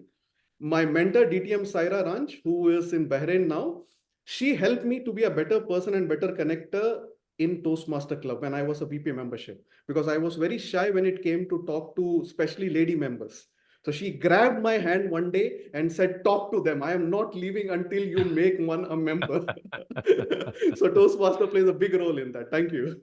Awesome. Thank you very much, Vinod. Thank you. Now, of course, we come to the end of all the speakers, ladies and gentlemen.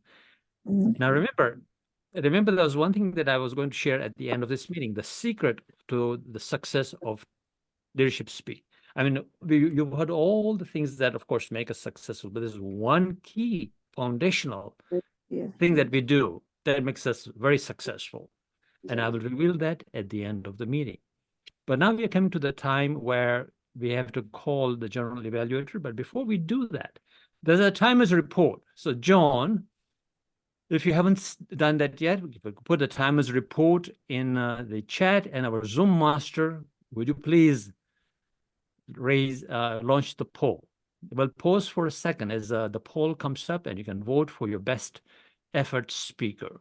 Now, remember, if you are a guest, in the chat there's a link to our guest book and feedback as well at the same time. And since this is our second anniversary, we would love for you to give us some feedback. Also, if you have an interest in the club, or you just want to tell us that you are here and so on, fill that guest book, which is in the chat.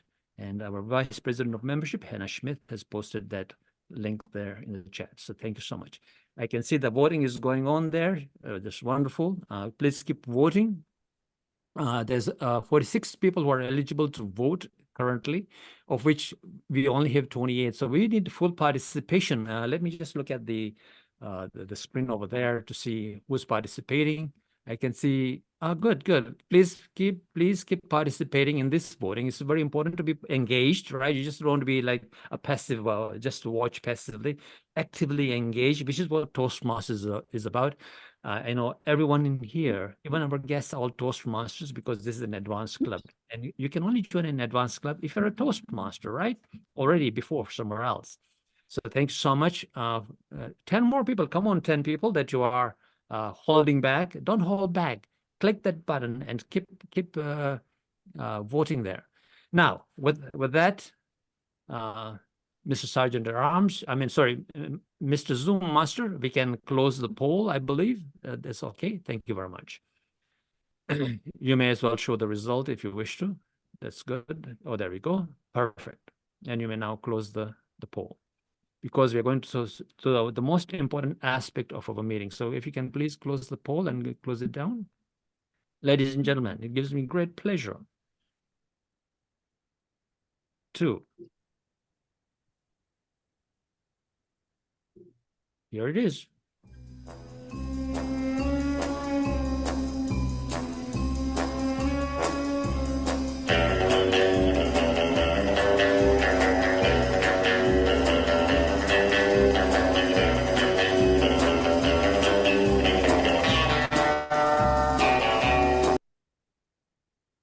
Jennifer.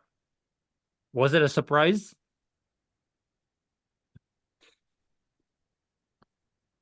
Ladies and gentlemen, our general evaluator is Jennifer Ghosh. And the reason why we have this is, if you've been to one of our meetings, which was actually the meeting where we had Men in Black, and Jennifer came as James Bond. And ever since then, I call her James Bond. Jennifer Ghosh is a past district director, District 41, now she's in District 124, and it's split. She's distinguished Toastmaster, and she's an amalgamation of many different cultures. She continues to serve our community and young Toastmasters through example of integrity, respect, service, and excellence.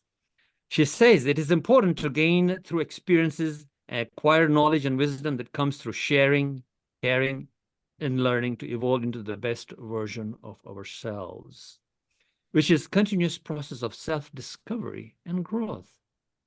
She would like to take this opportunity to congratulate the members of Leadership Speak for caring, sharing, and growing together with a zeal to become the #1 club globally, worldwide. My dear friend, very good friend, Jennifer Ghosh, as our General Evaluator. Thank you. Thank you. Thank you so much, Brahm. That was a very beautiful introduction. So good evening, my dear Toastmasters of Leadership Speak. Celebrate. Celebrate you. Every day, dear leaders, celebrate you. I would like to go according to the agenda and call our wonderful evaluators who are waiting with bated breath to give their evaluation. So may I invite Leela Musunga to evaluate Brahm, our Toastmaster of the evening. Leela, over to you. Oh, I'm sorry. Before I call Leela, I would like to tell you what she has to say about this wonderful event. So Leela has said anniversaries are always amazing. Celebrating Leadership Speak second anniversary today is great, as it clearly defines the club is dedicated to being the #1 club in the world due to its current and previous leaders. On that note, Leela, over to you. Thank you very much, Madam General Evaluator. And indeed, today is a great day of celebration. And thank you so much, Toastmaster Brahm, for steering the ship, as it may be said, for this second anniversary. And obviously, to be the Toastmaster of the day, it doesn't start when the meeting starts. This is something that happens beforehand. There's a lot of work that is done before, and it is clear that a lot of planning was put into this particular meeting, getting an international president to be the keynote speaker. That doesn't happen on one day. That requires lots of planning beforehand. So thank you so much for the work done before. It's clearly shown that this is something you thought clearly about in terms of when you were to be the Toastmaster of the day. Obviously, the meeting, when you log in, there was someone greeting everybody, so that's always good, obviously, when we come in. And then for you, when you then took over the role as the Toastmaster of the day, I definitely loved the aspect of sharing the history with the club right at the beginning. That showed, even for people who might not be too familiar with the club, just where the club has come from. And it's quite amazing what has been achieved within the 2 years. I think somebody had even alluded to that, like, we're not just celebrating 2 years of leadership speak, but just the achievement that has happened. So giving that background, that history, and even the number of countries, that was really insightful. And the use of visual aids, that really gave now that visual representation for us to absorb. It's easy for someone to just mention a country or say these things, but when you actually start seeing the flags and the various different things, it then puts that in your mind, and you definitely don't forget. And I also loved the fact that you would even show the next speakers that would be, or anything, not even just the speakers, just what would be happening next, right next to you. I think you're setting the bar very high for us future Toastmasters of the day, because we don't have that technology. But that was, maybe this is, it's special because it's a second anniversary. So I think that's fine to have such a special, because it is a celebration. So that was really nice. It really provided that you constantly know what is happening, you constantly know what is happening. And as I was sitting, I kept on thinking to myself, okay, obviously when we do give evaluations, we have to think about what can be done to be improved. And it was very hard for me to even think, okay, what more could have been done? So I'm really sorry, but I tried and I thought, and I couldn't come up with anything. So maybe my general evaluator will help me with this. But otherwise, thank you so much, Toastmaster Brahm, for steering this meeting. Very lovely. Enjoyed it so much. Very much engaging type of meeting. Love the fact that you were engaging with the speakers after they finished their speeches. There's so much more that I can go on, but I can see my light is red. And all I can say is thank you for making sure that we had a good celebration today. Back to you, Madam General Evaluator. Thank you so much, Leah. That was a wonderful evaluation for Brahm. I myself enjoyed the way he started with a bang and spoke about the beautiful facets of the club. A super feat, if I may say so. He's technically so powerful that we all feel a little ashamed because we aren't so good at the technical aspects. And the way he, was all gung-ho about the entire celebration today. So well done. And I think, as Leah said, we can go on and on about your role today, but we have to limit our speaking because of paucity of time. So thank you for that lovely, lovely session. Let's put our hands together for a wonderful applause to our very own Memone.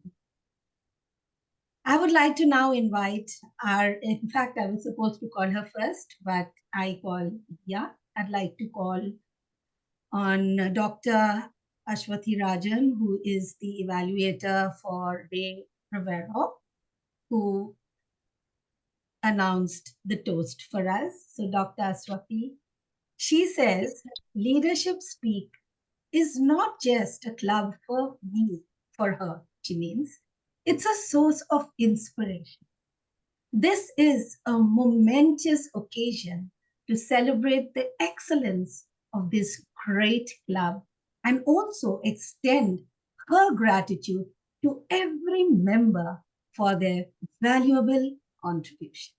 On that note, I'd like to invite Ashwati to come on the stage. Over to you. Thank you so much, General Evaluator. Hello, everyone. So I'm here with the evaluation for today's toast by Ray Rivero. So Ray, I want to express my heartfelt gratitude for your exceptional toast today. Your eloquence and enthusiasm, it captivated all of us, creating a memorable moment for sure. At this moment, I just remember a quote by John F. Kennedy. He said that as we express our gratitude, we must never forget that the highest appreciation is not to utter words, but to live by them. And today, your words truly resonated, and it was so inspiring us to embrace the same essence. What I loved in your speech today was your genuine connection with the audience that made the experience truly enriching. And I love that you shared your personal experience as a member and as a VPPR, and you proudly shared the credit with the members of the club. This added credibility to your whole speech. And I love that this speech was so well structured. You made sure that you started with greeting everyone, and then you highlighted why Leadership Speak is one of the best advanced clubs. And it had something for each one of us, for all the participants. It had information for the guests, and at the same time, gratitude for the members. And I loved your gestures today, the way you said above, beyond, and outside. When you moved your hands, literally your hands were outside the screen, but it was well connected. And to come up with some suggestions, I feel about the Zoom, you could have like that. put up and held the class. Like a regular. So I feel that would have added the impact, more impact in your speech. I felt you were sitting, and your eye contact also was not constant. It was your eyes were wavering, so that was missing here. So certainly, altogether, it was a wonderful toast. You chose the best theme for today's occasion. Only if you can work on your Zoom presence and your eye contact, I think you will be doing a great job next time. All the best, Ray. And back to you, General Evaluator. Thank you. Thank you so very much, Ashwati. That was a very, very powerful evaluation. And I truly admire you and how well you have given the feedback of Zoom presence and eye contact. I would just like to add a little bit more of energy. If I had got to see with Ray's beautiful toast, it would have been the perfect icing on the cake. I love the speed of the toast. It was clear and so very understandable. And yes, great humor too. What with the example of Tony. So well done. Thank you to both of you. All right. So our third evaluator is going to be for our first speaker, Mohmad Asif Saiyed. I am not going to mention our past international president or our guest speaker, Brent, because they have already been mentioned by Brahm. But both of them had some fantastic speeches and a lot of takeaways. I may just, if I have time, come back to them at the end. So I'll invite Jyoti Thomas to give her evaluation for Asif. And Jyoti says, celebrations serve as a reminder of progress made, the challenges, milestones achieved, and the focused dedication of self-directed leaders. Over to you, Jyoti, for your evaluation. Thank you. Thank you very much, General Evaluator, Madam. Today, we celebrate, and I celebrate in making sure I do a good job of my speaker, Toastmaster Asif. Inspiring an audience is to ignite the passion, to help them celebrate their wins. Toastmaster Asif, today you've completed that project. Congratulations on that. What are the things I really liked? Let me start with one. I liked that you emphasized on the importance of audience and how important it is for any speaker in public speaking to make sure that they are key. You encouraged us. You brought in the principles of WIIFM, what's in it for me? The framing, your virtual presence, your eye contact, the way you spoke was all from your heart. That was excellent. So what was in it for me to listen to your speech? I know you're a subject matter expert. You are a project specialist. So that was what was my bait. Moving on to few observations of mine. Asif, I was waiting. I know, you know, I was waiting to see how do I exactly what the keynote speaker said. You know, so how do you want me to go and show? Where was that experience you had? You rubbed that away from us. It was like a treasure you kept away, Asif. Did you tell me that awesome moments when you inspired somebody? You brought in an excellent point of the Google Forms. Now that would have been a bait. You could have told, I saw so many of us did not fill it out. And how did you inspire somebody to move it, fill it out, submit it so we can celebrate? I was looking to see what were the two places or two people that you inspired who came back to you and made you feel, oh, wow, this was the consequences of inspiring somebody. The 2 minutes at the start, you spent just telling me, but I was waiting to know how to go about it, the why and how. So in summary, you've been there, done that. I wish you had. I was waiting for it. So the effective way that I would have wanted you to do is to make sure, use the word dummy, ideally could have been Toastmasters, the place for simulation, especially here at Leadership Speak. We are on the ground. It's not a dummy audience. Thank you. Let's celebrate a great speech. Over to the General Evaluator.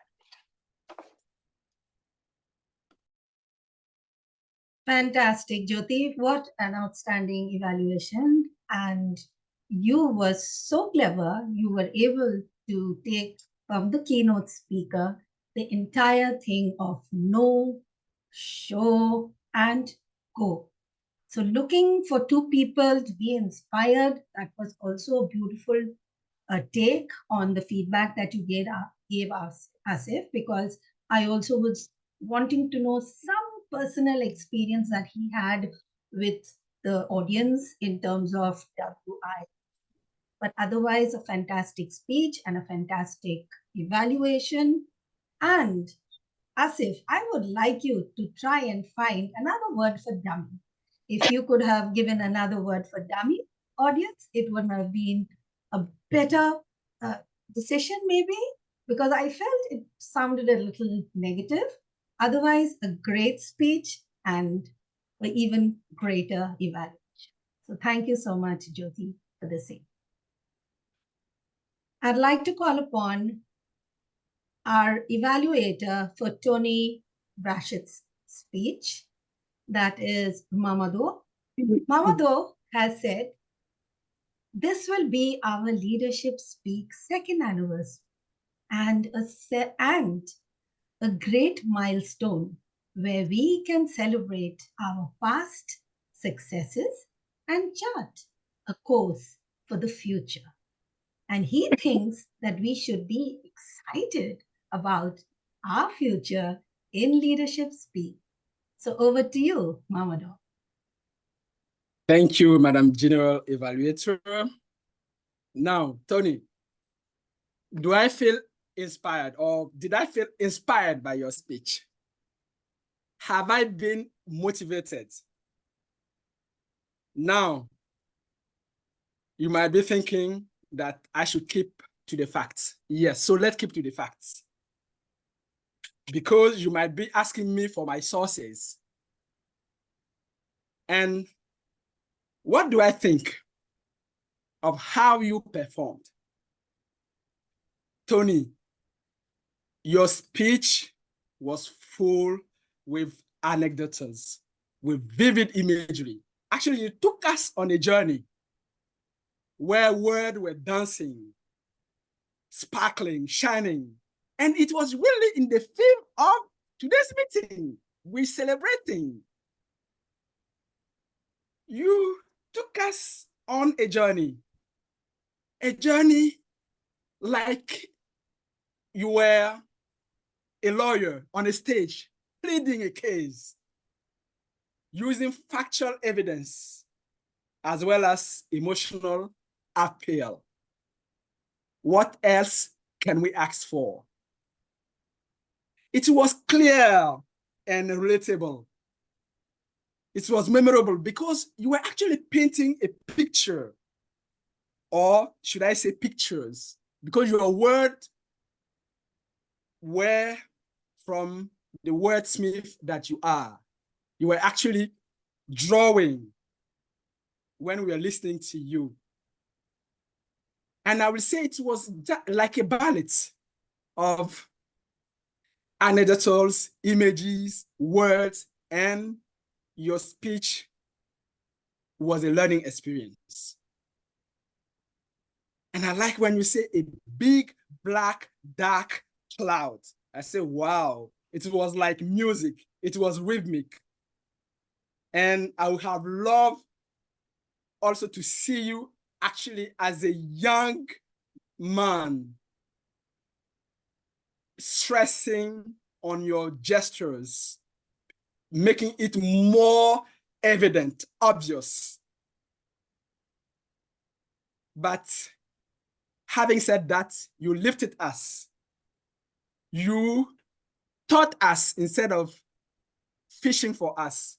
You gave us the way. And as we are self-directed leaders, we know the way. We go the way and we show the way. And that's what you've shown us. Thank you for being such a self-directed leader and helping us have fun along the way. Back to you, Madam General Evaluator.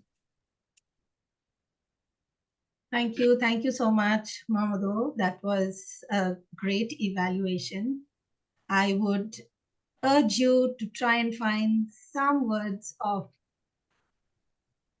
recommendation so that the speaker can take his speech to another level. But you were lovely with your entire commendations. You spoke like you were a wordsmith, and you literally lit up the evaluation with all the wordplay that you did on Tony's speech. Tony, I really loved your speech, research, and presentation, and I felt it was a very unfamiliar topic, talking about prison and how they have dark clouds and then we have silver linings too. So you gave us the good side and the not so good side of both of prison. You spoke about how people have passed the law exam from prison. So that was great. Your analogy on fishing was also fantastic. And overall, your speech was extremely good. If I had to give any feedback, I would have loved you to have stood up and delivered, because this was something which created an impact on me. And I really, really loved the entire message that you had for us in your speech. So thank you very much for that awesome speech. Coming to our next speaker, who is my very favorite and such a beautiful person, Rozy Rana, and her evaluator is Claudette Thomas. Claudette, when I asked her about what she thought of our Leadership Speak celebration, she said it's an honor to be a member of this premier club for self-directed leaders and to celebrate its second anniversary. And I wish Leadership Speak continued success. So I'd like to invite Claudette to please share her evaluation with us. Thank you, Madam General Evaluator. Congratulations, Rozy, on the completion of your path. Thank you for sharing your journey as a Toastmaster in Leadership Speak and outside of this club. Rozy, you excelled at your personal stories and achievements, using the word of the day several times and dressing for a celebration and success. Thank you.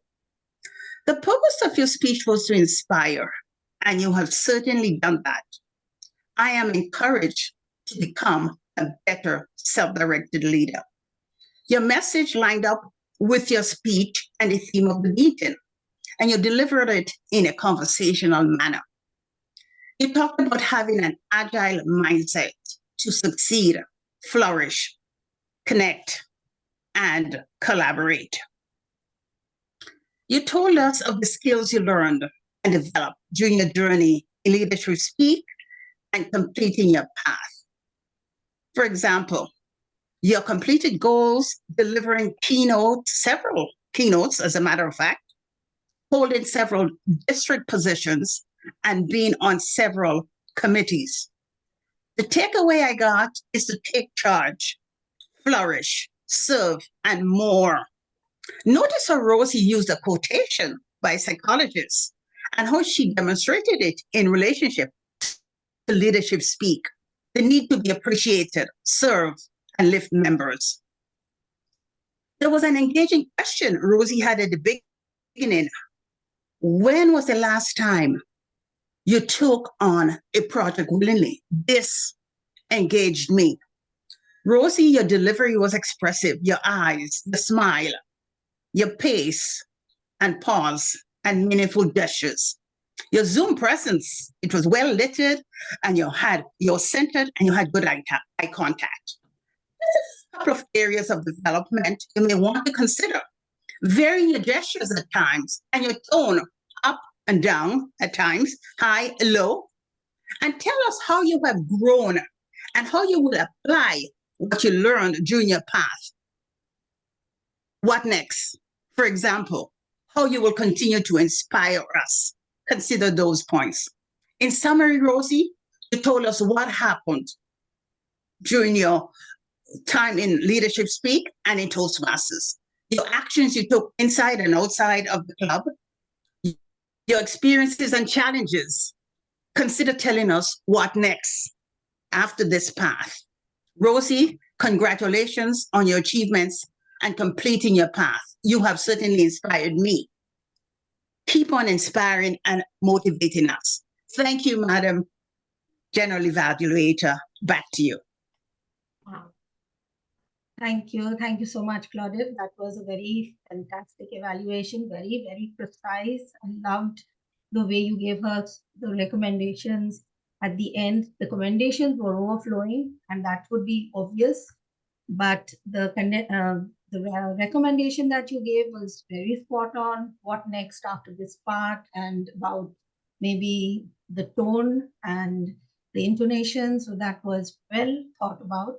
So thank you for that. If I had to give you a small little suggestion, Claudette, is please look at your Zoom camera, because in the beginning you seemed pretty down on the camera, and even towards the end you were sort of sliding down.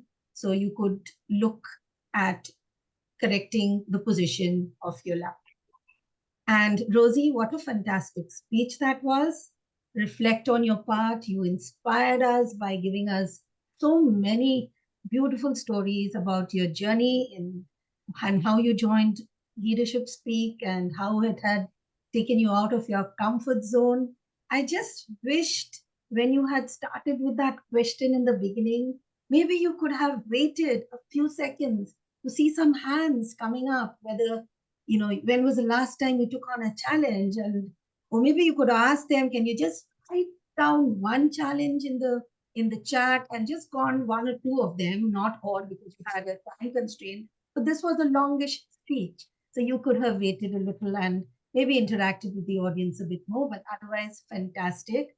A really, really excellent speech from you. Moving on, we will now call upon Vinod's evaluator, Sandra Watts.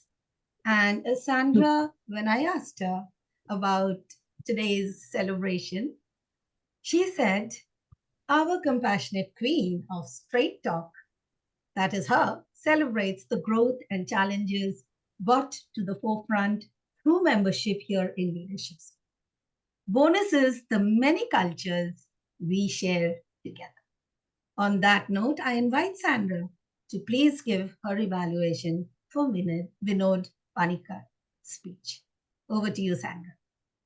Thank you so much for that introduction. And yes, Vinod, humorous, connecting with the audience. That's your pathway that you're on today.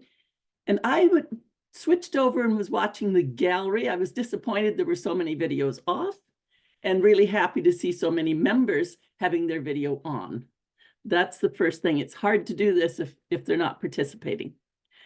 Absolutely, stories are the greatest way, in my opinion, to bring forward whatever content you want to bring forward. See, 5 to 7 minutes isn't much time for content. Heavy content could be in a handout or a brochure or a pamphlet and so on.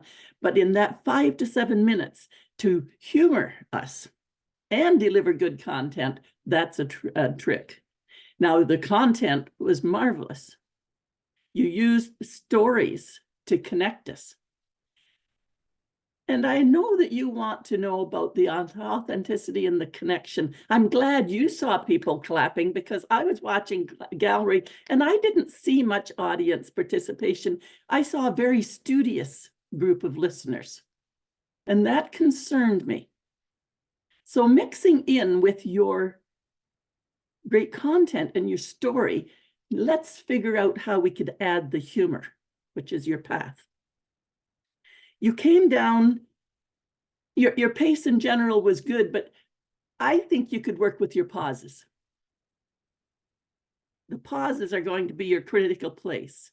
For instance, you wanted to tell us about the dialogue. If you're learning from the lesson, and if you want to shout, but I didn't hear you, shout, go find him and shout at him. Where are you? I'm angry. That whole story of go find him, give him a kick in the butt. Here you actually took a little smile. But if you had acted that out, that emotional stuff, it would have been funny. And in that pause, you could have had that kind of thing. So I think working in your pauses is where you're going to put your chuckles and your humor and drive the story home. Instead of that anger, why let's not try communication? That was your message within your content, was to not be angry, but to go into communication. That would have been a lovely turnaround. The pause and the chuckle, returning to the communication. This is where you would have gotten serious again, but we would have had that variety. At the red, I actually heard you chuckle out loud yourself. But up until then, I didn't hear any humor from yourself, which could have come into the pauses. Even Brahm asked you, which I was surprised with. Brahm asked you, that was supposed to be the humorous pathway? If he had been laughing, he wouldn't have been asking. Your passion and your personal care saves you every time. And I thank you for this opportunity of evaluating you. Blessings. GE? Thank you so much. Thank you very much, Sandra, for that excellent evaluation. And I would just say I agree with everything that you have stated right here about pauses, about engaging the audience so that you could have seen audience's reaction on their cameras. So that was fantastic. Very, very well thought and delivered recommendations. To Vinod, I would just like to say I loved the speech and the stories, and I wish your humor had come a little earlier into your content. It should have come up in the content. It normally came, I think, towards the end when you gave the aunt story, and that's when people started really enjoying the whole thing. But otherwise, as said by Sandra, the content was fabulous, and I totally enjoyed the speech. So thank you, Vinod and Sandra, for that outstanding speech and evaluation. Thank you. That was our last speaker and evaluator. I'd now like to request John Ojero to please put in the timers in our chat box. And we can have our voting done for the best evaluator.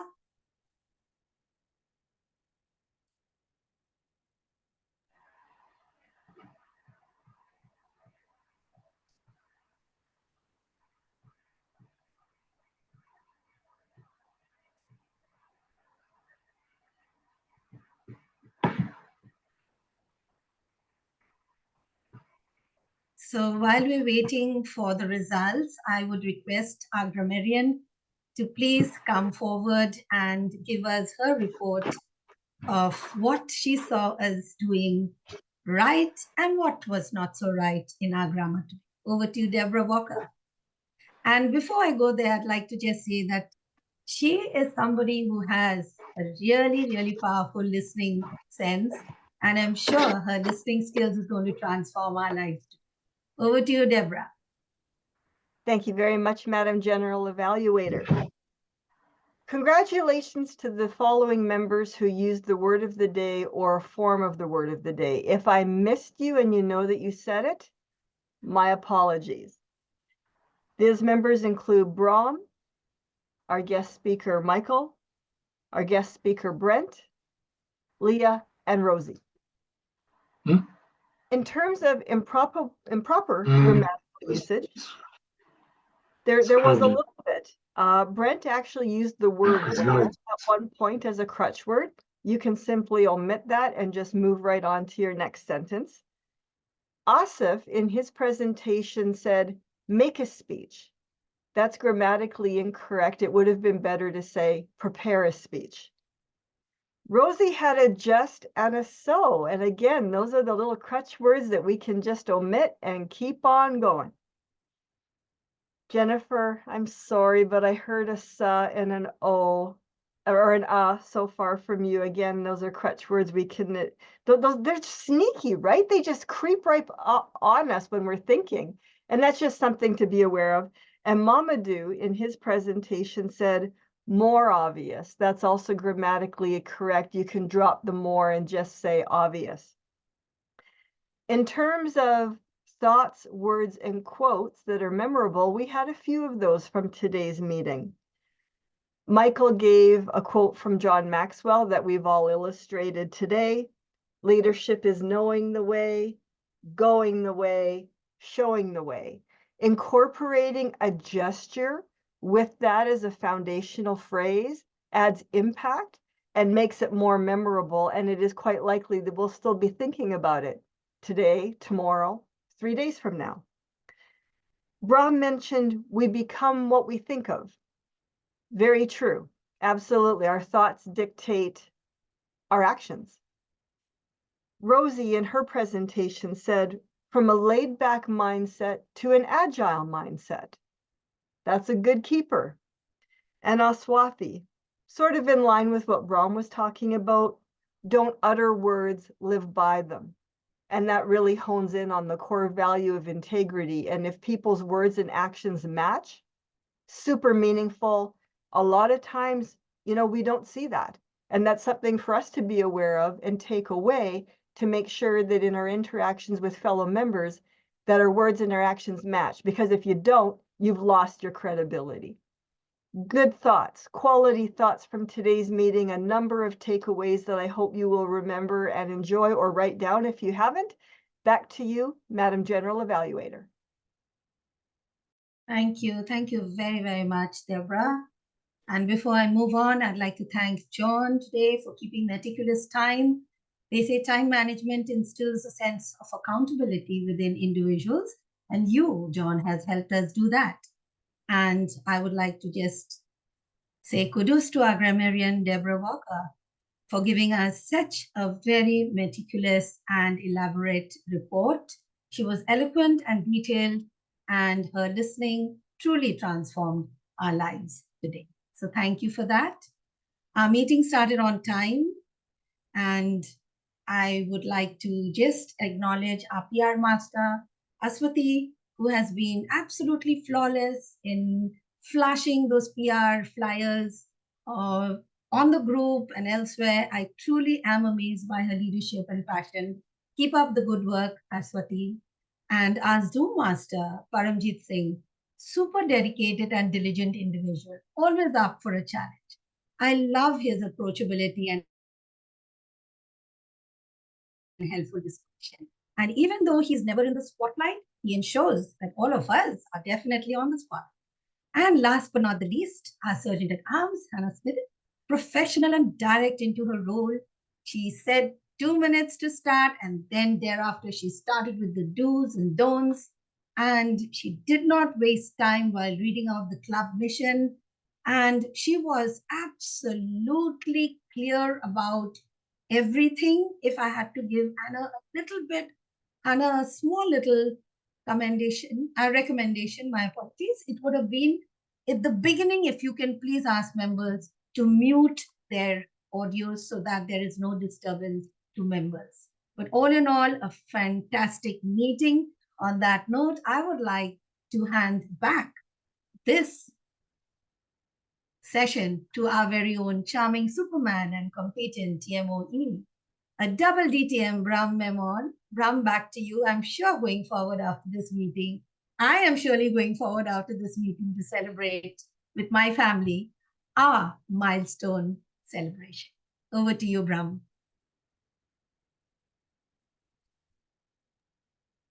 Thank you, Jennifer. What a great meeting it has been, right? We are coming to an end. We will run or walk to the end. I knew the meeting would take long because I was acknowledging everyone that we needed to acknowledge, as well as speak to the speakers to make it really a celebration of our second anniversary today. Hopefully we've achieved some of it, if not everything. Now, the secret, you've been wondering, what is that secret? What is it talking about? Why is this club so successful? Okay, so we've achieved all those things. Brent has told us a lot of stuff and so on. Yes, but there's the cake, then there's the icing, and then on top is the cherry. Would you say that? And so, ladies and gentlemen, here's the cherry. And quite rightly, I suppose it's the color of the cherry. Why our club is so successful? Well, ladies and gentlemen, here it is. We take leadership, skill set. I mean, leadership is really a mindset. It's personal development. It's internal, and how we are in the world and how we become in the world, our attitudes, our behaviors, and our daily things that we do consistently and frequently. That is leadership. And we've heard quite a lot from Michael Notaro today as well. That's leadership. We take leadership and we meld it with technology.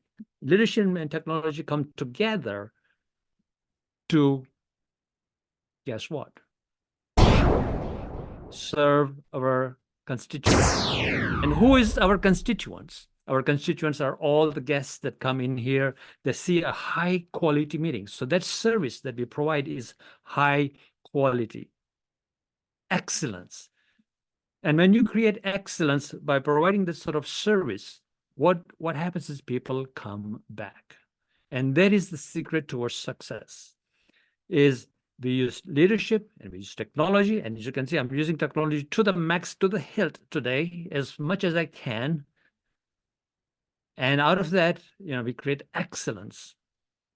And because of the excellence, there's an experience. When people have a high level of experience, they become really engaged. When they become engaged, you see what you've seen here today, and you see that on the dashboard on Toastmasters International, who we are. You heard all the speakers. You heard Brent, you heard Tony, you heard Rozy, you had Vinod Panicker, and so on, and our president, Mohmad Asif. We had speakers from all over the world. We had the role players from India and Nigeria and South Africa, Botswana, Namibia, Kenya, Canada, USA, you name it. We had people from all over the world participate today on the agenda, all because of what you see over here.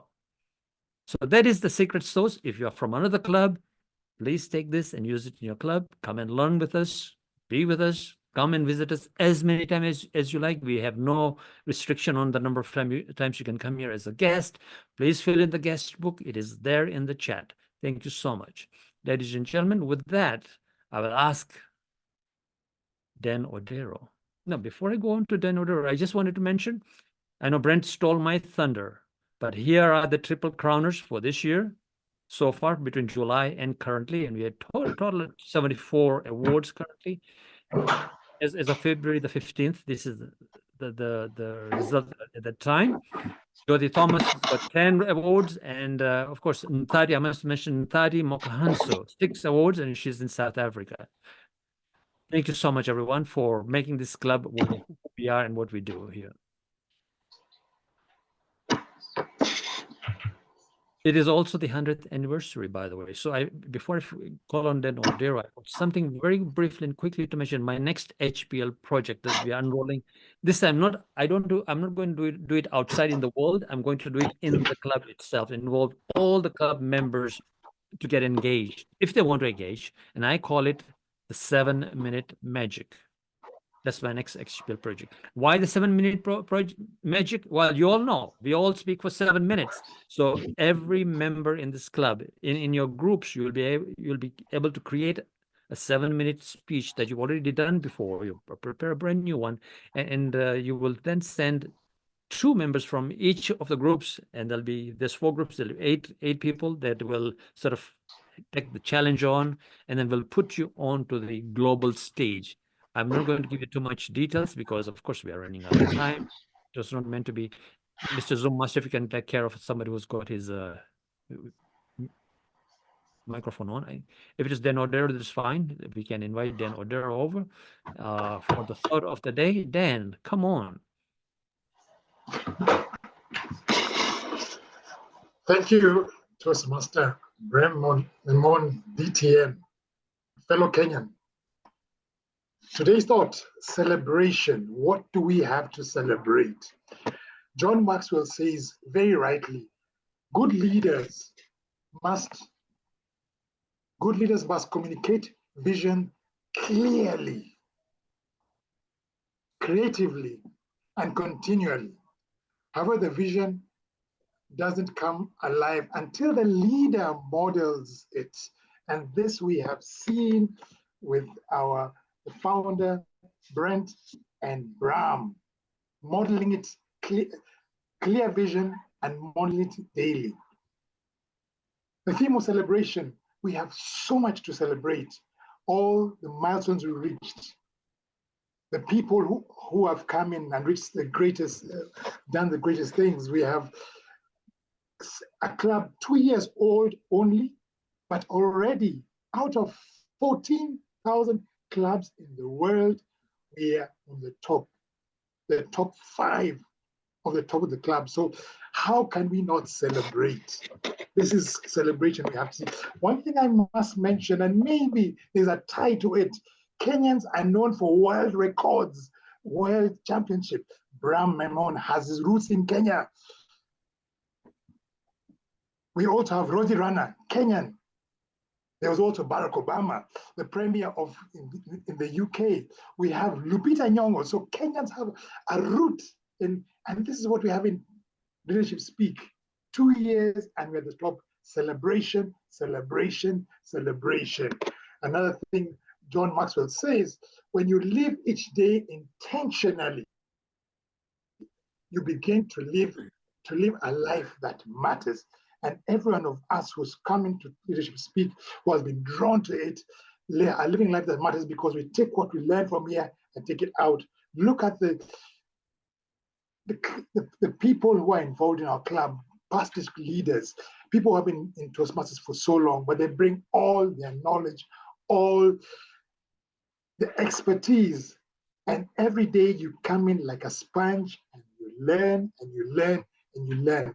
No one can resist the pull and the call of being a member of Leadership Speak, an advanced club. And finally, the thought we have, and which has been put very well by Simon Sinek, he says, the primary ingredient for progress is optimism. The unwavering belief that something can be better drives the human race forward. And that is true every time we meet Leadership Speak. It's a celebration that we have, that we've seen what happened. It is a blueprint that we can take into our different areas of our lives outside there. And if we do that, success is our portion. Thank you for this opportunity to share the thought of the day. Back to you, Mr. Toastmaster of the day, Brahm Memone.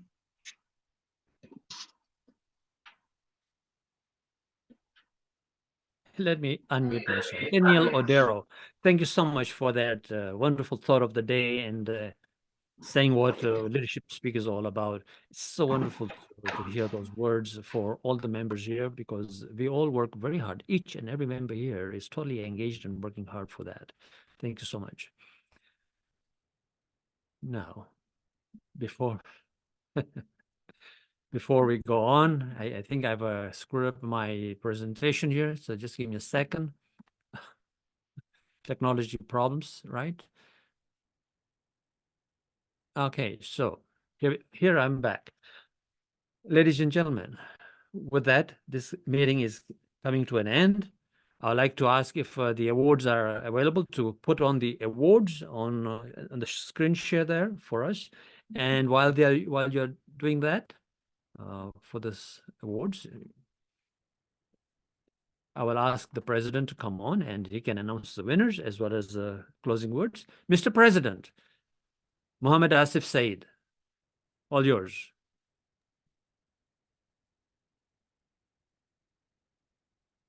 Mr. Zoom Master?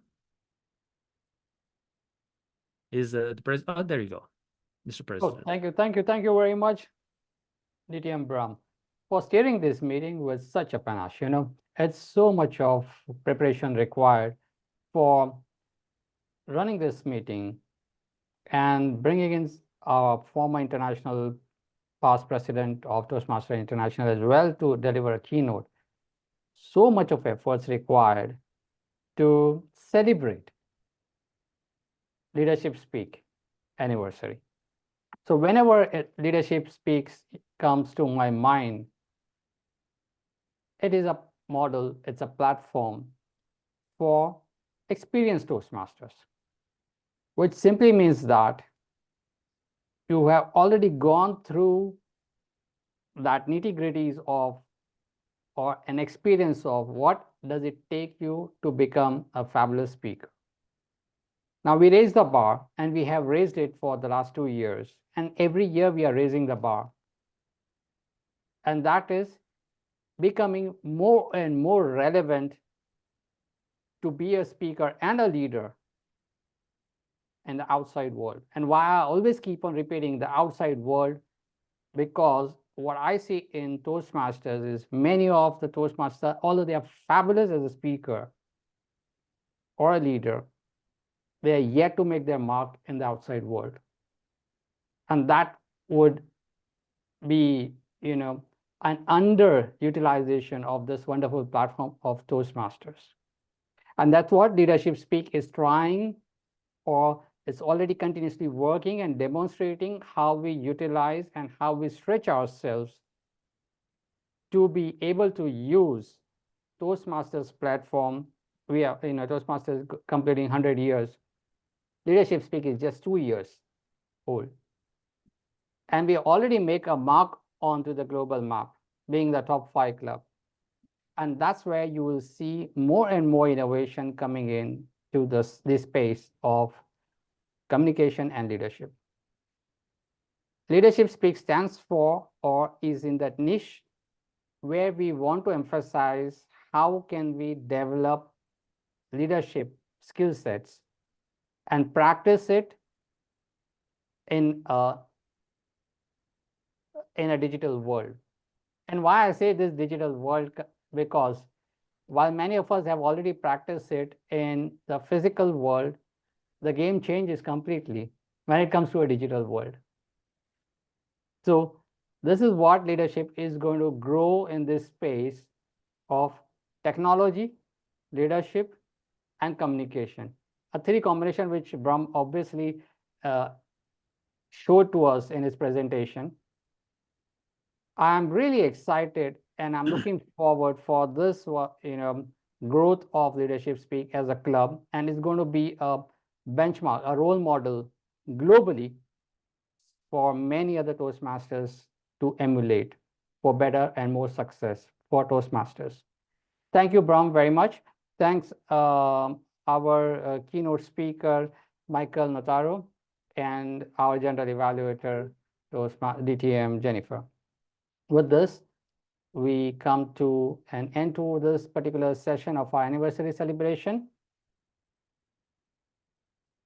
Brahm, can I get the names of our best effort speaker and best effort evaluator? Just give me 1 minute. I don't have them yet. They'll be displayed soon, I think. Okay, so now it will come because it was not displayed. Okay. Yes. Many congratulations, DTM Rozy, Rana, for being judged as the best speaker. Thank you. And many congratulations, Sandra Walker, for being judged as the best evaluator. Well, with this, thank you. We are going to adjourn this meeting, but our celebration continues because every day is a new day and we celebrate life and success with Leadership Speak Toastmasters.